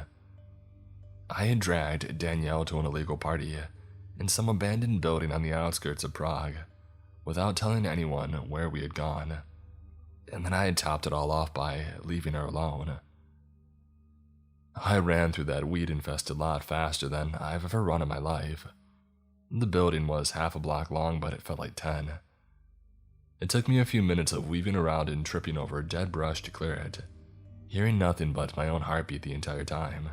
By the time that I had made my way around to the front of the building and the empty street that it sat on, my lungs were on fire and I was covered in terror sweat. And yet that was nothing compared to the feeling that hit me next. When I got back inside, it was an empty building. No people, no music, no lights. No Daniela. Alone, standing in the middle of an abandoned flower market, with smoke evaporating around me, I felt like I was sinking. How had everyone disappeared in just a few moments? It seemed impossible. I ran out of the building and back to the empty street, hoping to catch sight of someone running or getting into a car, or even evidence that someone had. But it was all just an empty street, full of empty buildings. I had nothing to go on, no one to follow. But then I got a phone call. I clawed the phone out of my pocket so fast that I almost dropped it, praying to see Danielle's name on the caller ID. But it wasn't her. In fact, it wasn't anyone. The phone number just said, blocked. I almost didn't pick up, but the thought that it might be Danielle, that there was even a chance of it, made my decision for me. "Hello, Stuart," a deep voice said, sending a chill up my back. It was distorted, almost inhuman. They were either using a voice changer or had a damaged throat of some kind. I asked them who they were, what they wanted, and I wasn't polite about it. Either they knew something that I needed to know immediately, or it had nothing to do with Danielle and they were wasting my time. But their reply in that same alien voice made my heart drop 1,000 miles. Those words I'll never forget. 100 years from now, I could recite them word for word. "Go to police. She dies. Talk to anyone. She dies. Bring coin to Red Warehouse. She lives." I shouted into the phone demanding they let Daniel go, but it was too late. The line had gone dead, leaving me screaming at no one. The people in the mass, whoever they were, had made their demands, and yet I didn't even know what they were talking about. Bring a coin to the Red Warehouse. What kind of cryptic insanity was that? In full blown panic, I ran all the way to the internet cafe where we had gotten the invitation, but it was already long closed. In all the craziness, I hadn't even realized how late it was. I jogged back to the hostel, nearly exhausted, and asked Conrad and anyone else I could find if they knew about either a Red Warehouse or a group of psychos en masse. No one had seen a Red Warehouse that they could remember, and absolutely no one said anything about the people in the masks. Like the guy at the newspaper stand, they either didn't know or they pretended not to. I went back to our room to see if by some miracle Danielle had reappeared there, possibly after making an escape, but the room was empty. Empty except for one thing. There was a folded up piece of paper sitting on the bed, which I grabbed and immediately unfolded. It had only 2 words written on it, but they were deep enough to make my blood go cold. Stop questions. I nearly broke down right then and there. Who were these people and how was it that they seemed to be everywhere and nowhere? They had to be watching me and know that I was asking questions, and yet I had seen no one. After I gathered myself, I pocketed the note.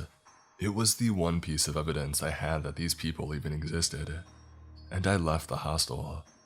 I must have walked around all night searching for a Red Warehouse, for a needle in a haystack.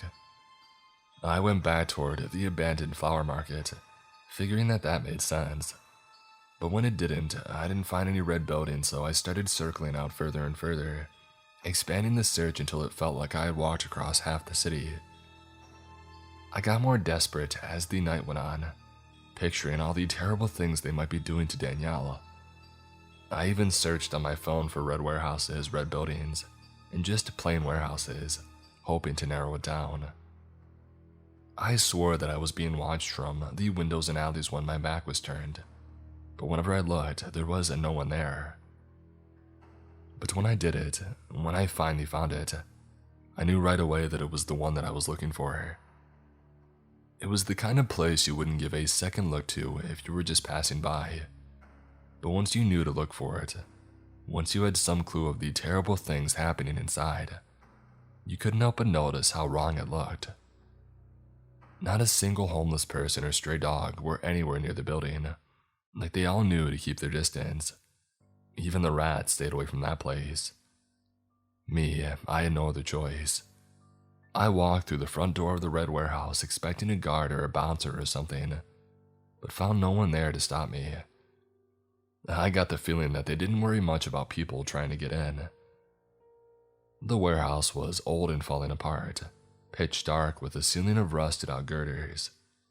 It had been built as one big open space, but then cut up into smaller rooms by hand-built walls. Sheets of corrugated metal were soldered together with fences and discarded highway signs, reused bricks mixed with nailed-together wood. Indescribable smells and sounds hit me from every side as I walked through that warehouse, not wanting but having to look inside the rooms for some sign of Danielle. Even now, my mind is struggling to make sense of those images, to the point where I might be combining some of them. Not that it even matters, it was all one big nightmare. I saw a young girl wearing a baby doll mask. She was seated at a small table and was shoveling spoonfuls of slop into her plastic mouth. I saw a man with no feet lying on a hospital gurney. He was in what I can only describe as ecstasy as a man with an apron cut strips from his back. I saw a woman struggling to breathe inside a layer of black latex. It was one confusing scene after another. A room full of guns with 8 blindfolded men standing over an old man, shooting up in a lounge chair.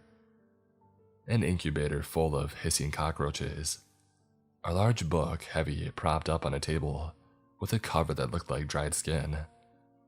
An Indian man with no eyes, with wires attached to his face.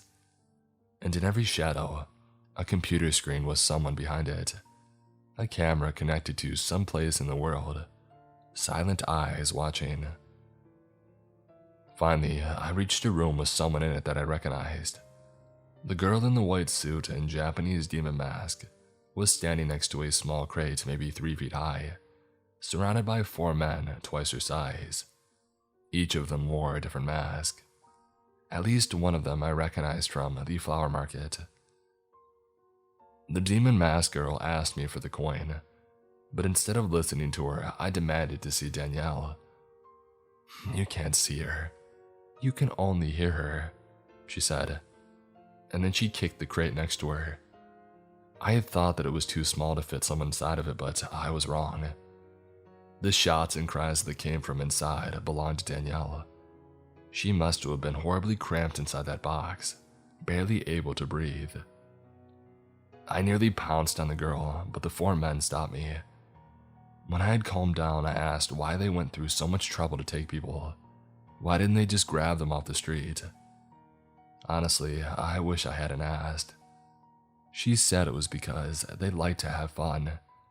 Even behind the mask, I could tell that she was smiling. And then she told me I could exchange the coin for the crate, but I said that I didn't know what coin she was talking about. Her reply was as strange as it was disturbing. "Any coin we choose to accept." I asked her who we were, who the voice on the phone was, but she only laughed. She didn't stop. When I left, she was still laughing, the sound of it mixing with the hissing of cockroaches and the stretching of latex. These people are crazy. All they're asking for is a coin. 1 coin for Danielle's life. That's all I need to do and they'll let her go. I'm going back now and I hope to God I choose the right coin. This is the part that I need your help with. If the coin doesn't go in my favor, I need someone to do the same thing for me. I'll write you all again tomorrow if I make it out. If you don't hear from me, that means it didn't go well. I beg you not to go to the police. If you even talk to them, these people will take you out. Don't even talk to each other. They were very clear about this. Somehow they'll know. They're watching even when you don't think they are.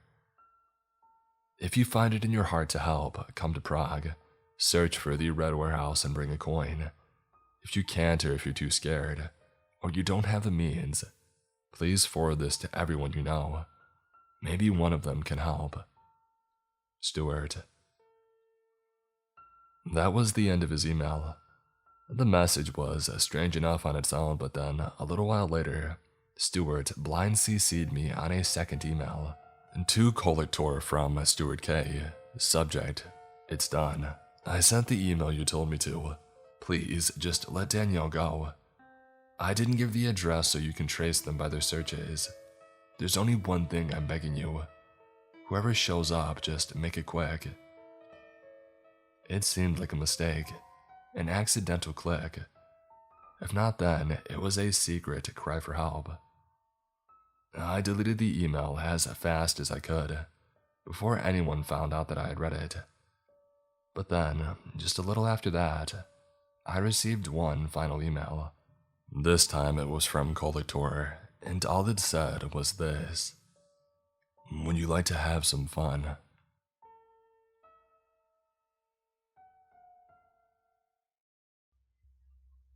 How I Created God.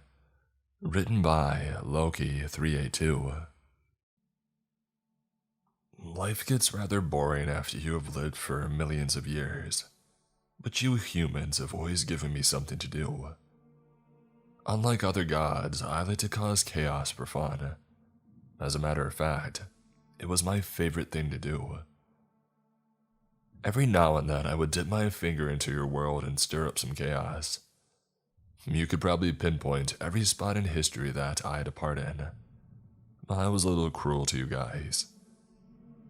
Now, while seeing the destruction I caused was amusing, the real enjoyment was seeing how you humans would pick yourself back up from it. No matter what I did to you guys, you would always come out stronger and develop ways to handle my chaos. It was fascinating, to be honest. The way you humans could always invent things to defend against me.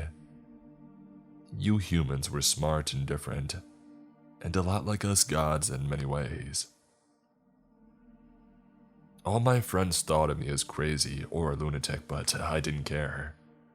They were all guilty of far worse things.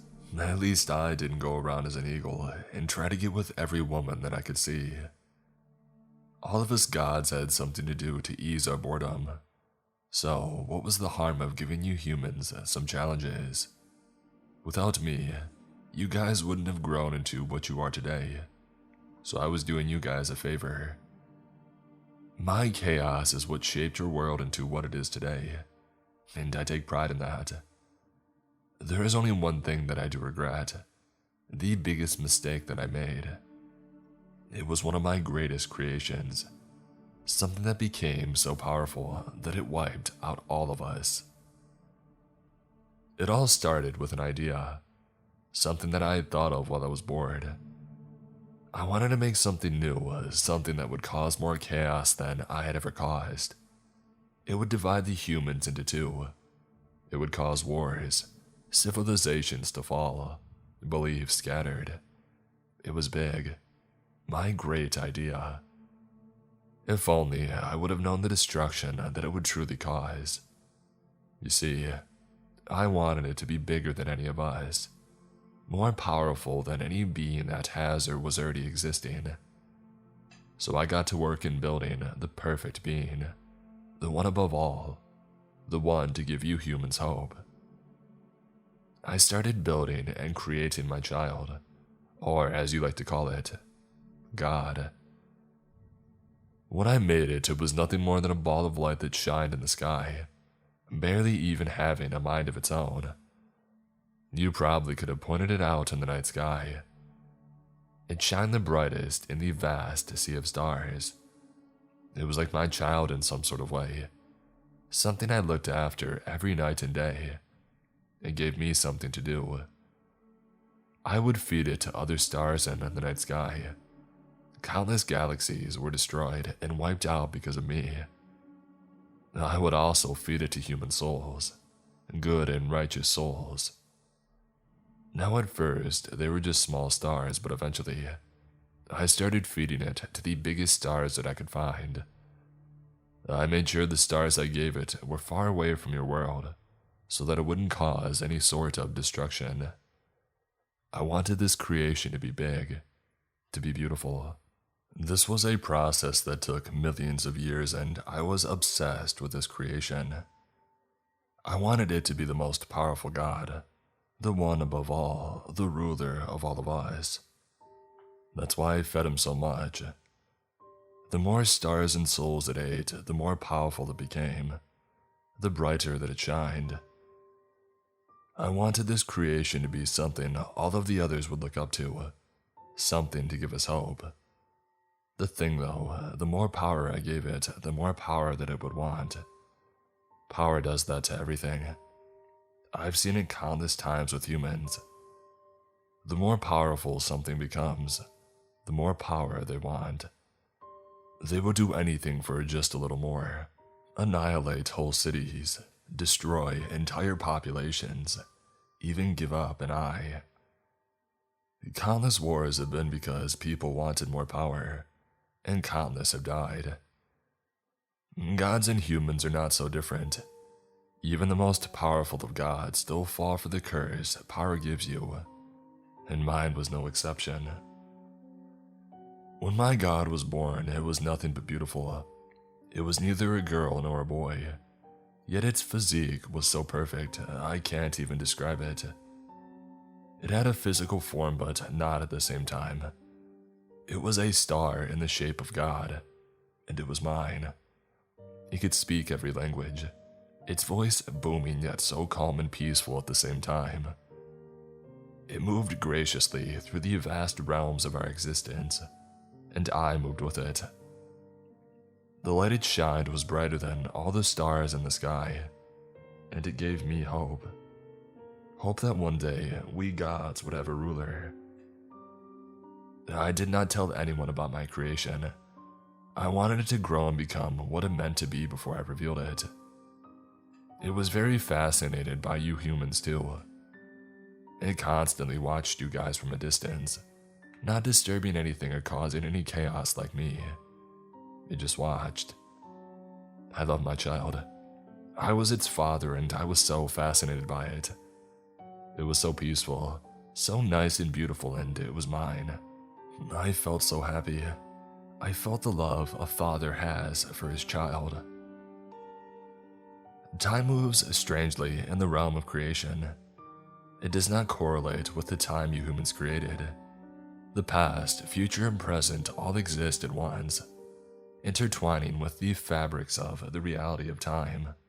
It was how we could see everything because everything existed at once.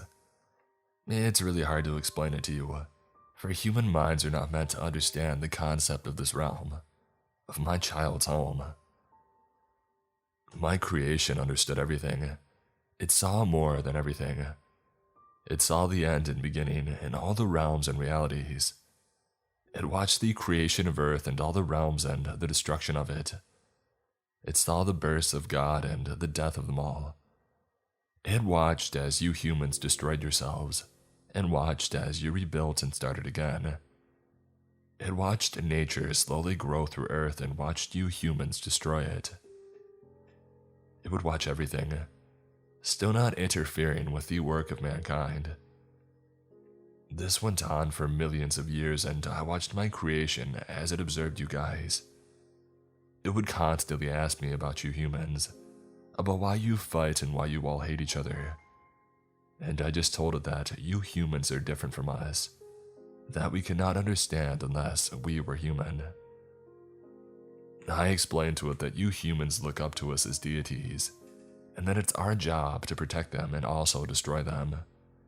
For we are the makers and saviors of mankind, and also the destruction and end.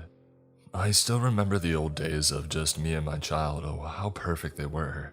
We would make games out of you humans, betting on who would win a war and what civilization would fall first. It was actually pretty fun. You guys always surprised us. While we gods were powerful beings, you humans had a way with each other that we gods did not. You could go to war with each other one day, yet become allies in only a year. Or kill someone's brother and be accepted into the family and be forgiven. It was strange to me and my child, but my child found it amusing. Now, parents can always tell when their child is up to something, when they are coming up with an idea or hiding something from you. It's rather cute how our children try to hide it from you, lying through the teeth of their mouth, spilling words of false truth. My child went through this phase. For about 2,000 years in human time, I noticed that he was cooking up an idea in his head, and he was not good at hiding it. I did not ask him nor take notice, for I trusted my creation. For one day, it was supposed to rule over the gods and mankind, and it was also still a child. One day when I went to go visit my creation, it looked excited about something, like a little child waiting to tell his father something that he had done. It was kind of cute in all honesty, and I asked him why he was all happy. Because I have an idea, Father. You said we can't understand humans because we aren't one, right? He said, voice moving steadily across the field of space and time. I looked at him with a smirk and replied, Yes, I did say that. Why do you? Well, I came up with an idea. He cut me off, pulling me to look at something. How can I be a good god if I can't understand humans? Well, I decided that I'm going to become one. I remember laughing at it. The thought of my creation becoming a human was fascinating and hilarious for me. Yet I thought it would be interesting to watch. I told it that the idea was good and that it would be amusing to watch. The look on his face was something that I'll never forget. He looked so happy and proud. I wish that I would have stopped it. I wish that I would have known. But I was just a naive father. He told me not to interfere, that he wanted to do this himself. Told me to not even watch until he got back. I listened to it sadly. I did not interfere or watch it when it went off into your world. I sat up in the high halls and waited for my creations to return. I would look at realms my child was not in, and stir up some chaos for fun like old times. It wasn't more than 400 years before it returned, but it was not the same. It was a man now. He had long black hair and a beard. He looked raggedy and dirty. Blood soaked his hands and body. He fell to the ground when he returned, and gasping for air. The happiness on my face had drifted away, and had turned to fear and worry. He wasn't the same. He looked up at me. Hatred and violence were in his once two beautiful eyes. His face had cuts all over it, and his back was covered in whip marks. I still remember what he said to me, voice no longer smooth and clear, now raspy and cold. "They killed me. I tried teaching them to be peaceful and to not fight, but they killed me. They don't know peace. They can't understand it. They only know violence. No more will they. No more will they fight. They will suffer." He had a small smirk on his face. Evil filled his face and eyes. I just looked down at him, astonished at what the humans did to my creation, my beautiful child. They destroyed him, and I was filled with rage.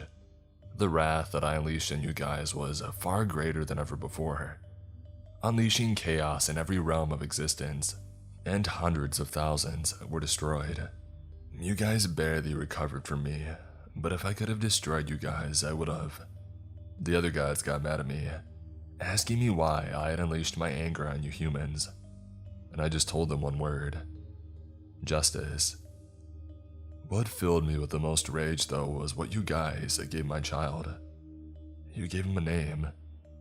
Jesus, they called him. They gave my child a name, and he stuck with it. I didn't like that name, though. It made me feel sick to my stomach every time I heard it. A name you humans gave my creation. After he returned, he pushed himself away from me. I barely saw him, and whenever I did, it was very brief. He would occasionally poke his head out and observe you guys, no longer asking questions. He looked like a man now, instead of the beautiful body of light that he once was. I could tell that he was planning something, but I couldn't place my finger on what he was planning though. I would watch him from afar as he observed you guys, watch the violence in his eyes grow through his soul, the anger and hatred that filled his face. This was not my child. He died when he went into the human world. His soul was turned from a bright light of joy and hope into a void of darkness that corrupted his heart. One day, though, after thousands of years, he came to me with a slight smile on his face and told me that he had another idea. I was worried when he told me this, for his first idea shaped him into the monster that he is today. I did not know that this one would be far worse than his last. He looked into my eyes and he said, "I want to help them out, help them not fight anymore. I was looking at everything and I realized that there is one thing that is the main cause of war, and that's religion. Humans fight over what religion is right and what's wrong, killing those who believe differently, and for what? Therefore, I've decided to eliminate all religions." I remember the look that I gave him. It was a mixture of worriedness and confusion. I didn't know what he meant. Maybe if I would have killed him then and there. But curiosity had corrupted my mind. I asked him what he meant by it, and I'll never forget how his eyes changed. Violence poured into his eyes like a stream of water. His face had changed and morphed into a face that I commonly saw in humans, a face of war. All he said to me was one word that shook me to my core: destruction. I looked at him in astonishment, and I asked him what he meant by it. I thought that he meant for you humans, but I was wrong, so wrong. He explained to me that humans are very stupid, yet very intelligent. They could build massive skyscrapers and develop machines that could operate the world in only 100 years' time. But at the same time, fight over which god is real and whatnot. He told me that the only thing that's holding you humans back was us, the gods. I told him that it's always been like that, but there is little that we could do about it because, even if we hide ourselves, you humans would always find us. He looked at me with a bright smile on his face, something that I haven't seen ever since he had visited you guys, and he said something that made my body turn cold. That's why I should kill all the gods. I never raised my voice at my child, not until he spoke those words. Are you mad? You are meant to rule over the gods and humans, bring peace through us all, not destroy us. I screamed at him, my voice filled with nothing but rage. I put my left hand over his shoulder and lifted my finger to his face. You will not lay a finger on them, do you understand me? I screamed even louder than before. I saw his demeanor change. He gained a look of sadness. I was hoping so desperately that he was joking, but my gut told me otherwise. My eyes locked onto his and did not leave. I wanted to make sure he knew that I would not allow it and that I was wrong. He did not listen though. He only looked into my eyes and said straight to my face in a cold, harsh tone, Then I'll do it without you. I never knew how powerful he really was. He never had used his power for anything really. He always just observed and watched you guys. Never caused any disasters or anything. I didn't realize that he was the most powerful being that ever existed. So powerful that even the gods themselves would learn to fear him. His power gleamed off of him. It felt like a massive weight that dragged down on my body. For the first time in all of my existence, I felt fear. With only a movement of his hand, he locked me away inside a cage of light and power. I tried breaking out of it. I used all the power that I had, but there wasn't even a hint of a breaking. I screamed at him, begging him to let me out and to not carry out his plan, but he just stared at me. I felt fear of my own child, of my own creation. I wanted to run, hide from him, but I couldn't. I was trapped in a cage of light, not able to break free. I kept screaming at him, begging him to let me out, but he wouldn't listen. He just turned around and started walking away. I tried using all the power that I had to break free, unleashing my wrath on the cage that he had locked me in, yet it wouldn't even leave a budge. Then, with only another swipe of his hand, he opened a portal through the realms of reality that would take him into the land of gods, of my home. He looked back at me as I was screaming, and he only said one word in a cold, harsh tone. Fall. Suddenly, I felt dizzy. My throat shut and I couldn't speak. My vision became blurry. I tumbled to my feet, legs collapsed like a massive weight was dragging me to the ground. I felt my eyes become heavy. I tried keeping them open, but the power was too great. As my vision was fading, I watched as my child stepped through the portal, giving birth to the carnage my child would create. I don't know how long I was asleep for. Thousands of years maybe. Heck, maybe even millions. I really don't know. I don't remember dreaming during this time either. It was like many years had passed in only an instant. In one moment, I watched my child enter the portal, and the next, I awoke to my child standing above me, telling me to rise. I looked up at him in confusion, wondering what the heck had happened. He looked different again, no longer like a child, but like a fierce, grown warrior. I could sense that many years had passed. It was like his whole stance and demeanor had changed. I could sense the power flowing out of his body like a river, so powerful and fierce, so terrifying. He looked at me and I looked at him, and I began to speak. His voice was powerful. Hearing it sent a shiver through my whole body. It was so cold yet so loud. Look upon me, Father. my child said, looking down upon me like I was just a mere human. My eyes didn't leave him, and I could tell that his plan was carried out. I sensed the destruction and carnage that he had caused. I suddenly felt a feeling of great sorrow, a feeling of sorrow for the gods that my child slew. I knew he did it, for he would not be standing before me if he would have failed. "What have you done, my child?"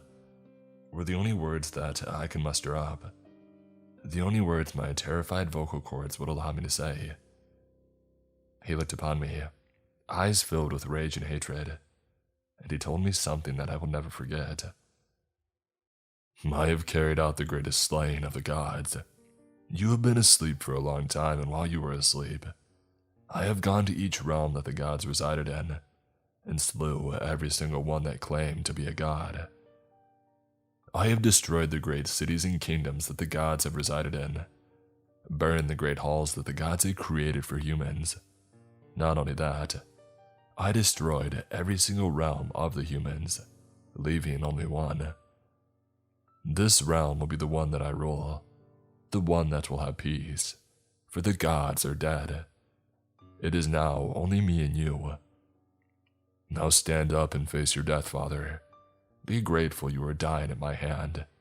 Be grateful that your death will bring upon peace through the human world." My child's eyes did not leave mine. His eyes were filled with great power. For what I once held power over now held power over me.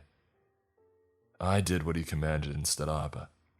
My heart felt like I was shattered into a million pieces. My brothers and sisters and friends and family were destroyed by what I had created. Something I had created out of boredom.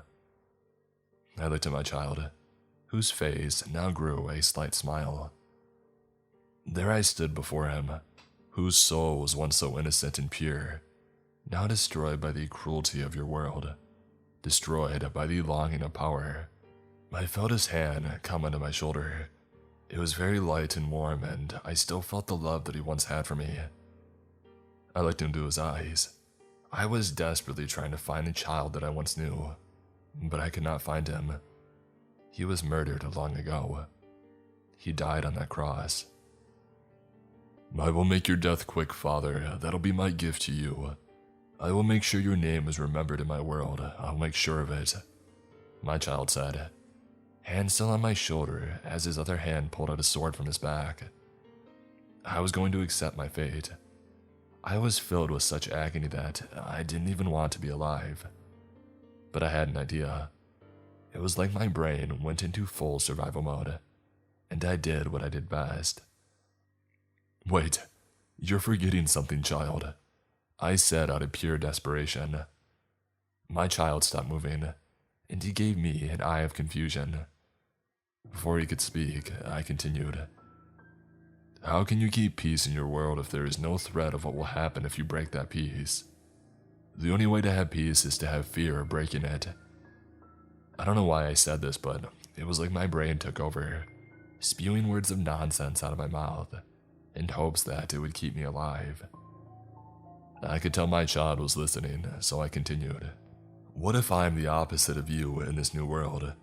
What if those who preserve peace get rewarded after death, and those who do not suffer? What if I'm the evil they fear and you're the good that they love?"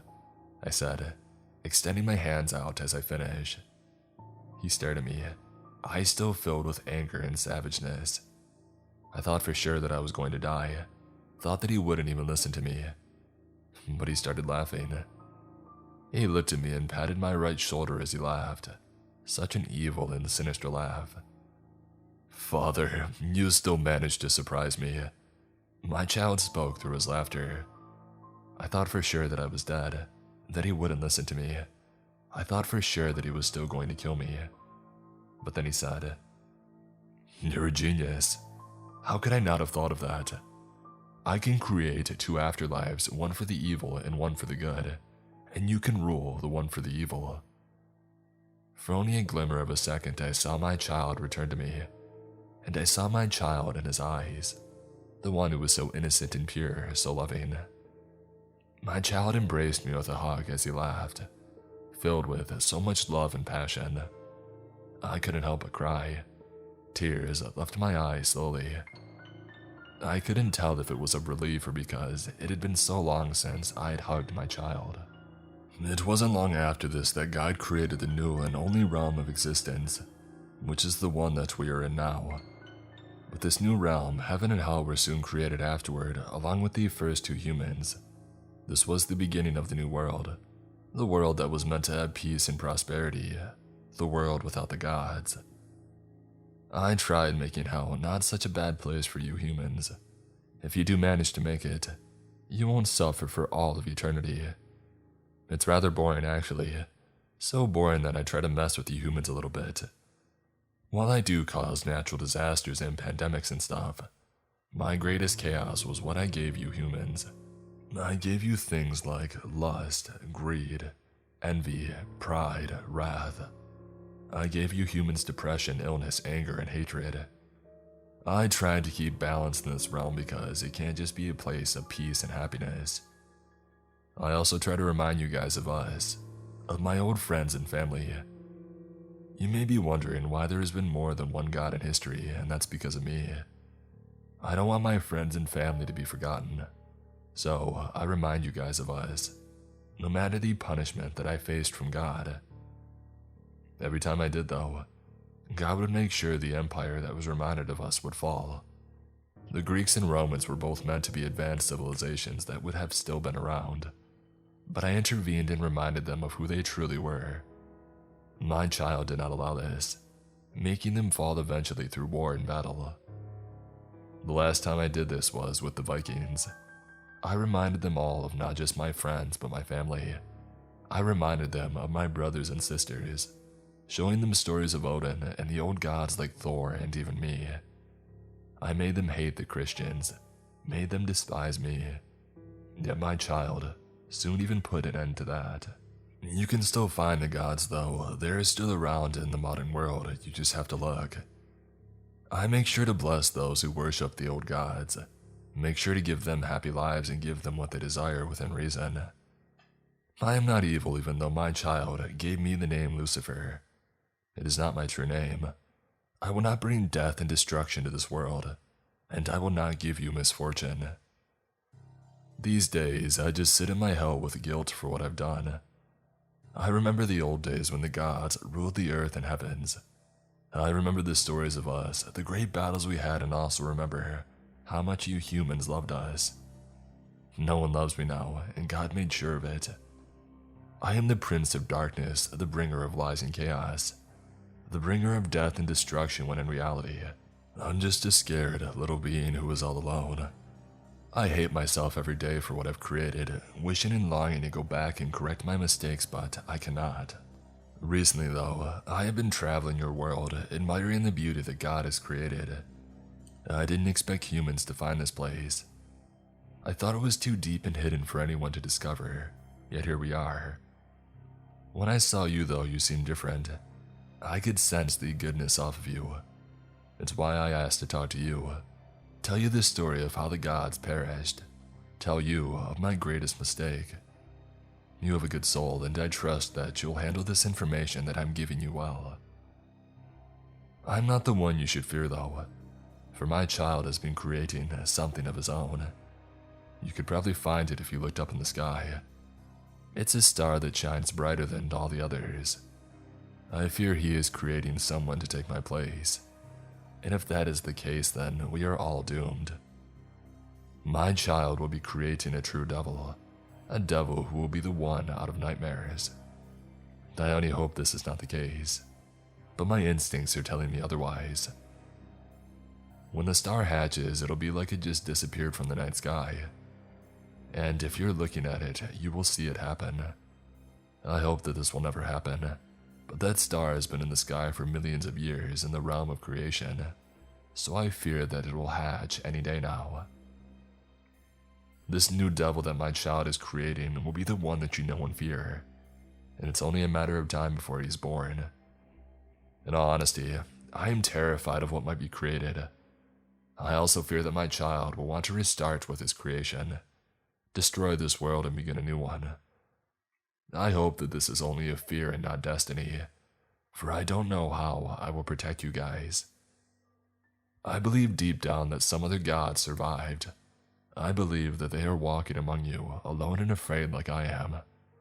I can promise you this. If what I fear is true, then I swear on everything that I will fight. I will not hide and cower away.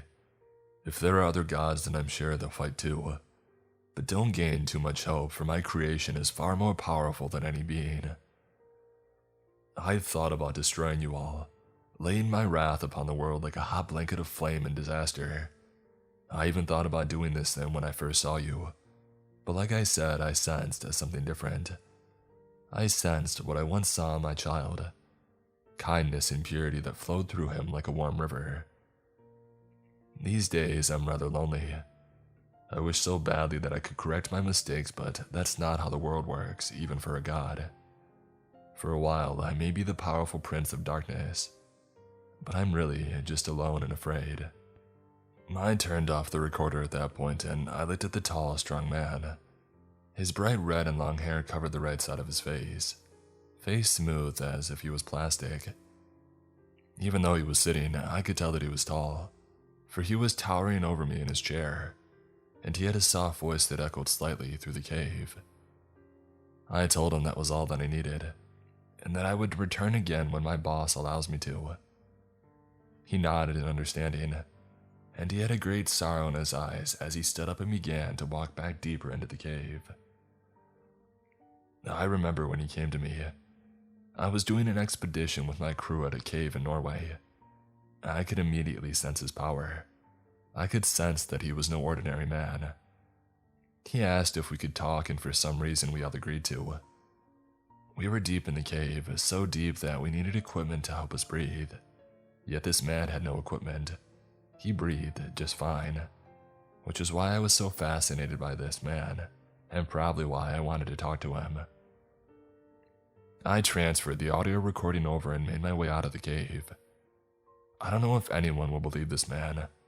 I don't know if we will be able to return and talk to him again, but I am praying that we do. I'm a Christian, so hearing all of this is like a shatter to my beliefs. At first I thought he was the devil, lying through his tongue to steer me off the path of holiness, but my gut told me otherwise. There was something fascinating though. There were drawings all over the cave walls. It had drawings of what I assumed to be gods, had names of people or maybe even gods all over the cave walls in languages that I had never even seen before. There were what looked to be weapons around the cave too. Weapons such as a hammer, a spear, or even a trident. Our crew took many pictures of these drawings and objects, making sure that we had all the evidence that we could manage. There was one name that stood out to me though. The name had a bright green circle around it, and it was above all the other names. It was written in what looked to be blood, and I couldn't help but stare at it. It was in Old Norse, one of the only languages that I could read on this wall since I came from a Scandinavian family. I believe this to be the name of the man, no god that I talked to, the name of the God who created the Christian God, a name almost forgotten in time. I learned about this God growing up. I never thought that I would talk to him though. I didn't even believe that he existed until now. It was the god of deception and trickery, the true Prince of Darkness. It was Loki. There was something else strange though.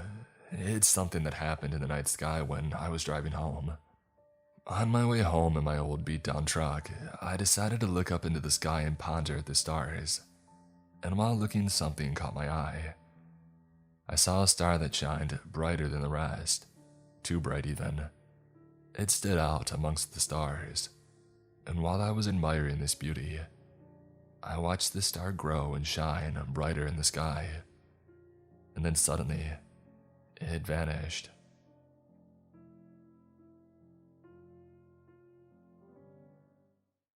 Thank you all for sticking around for this week's lineup.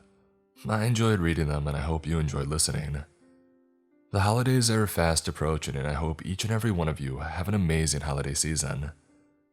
Another reminder that you can take advantage of this week's sponsor, Simply Safe, and their holiday offer. Take advantage of SimpliSafe's holiday deals and get 40% off your new home security system by visiting simplysafe.com/MrCreeps. Stay safe and warm wherever you may be in the world. And as always, stay creepy.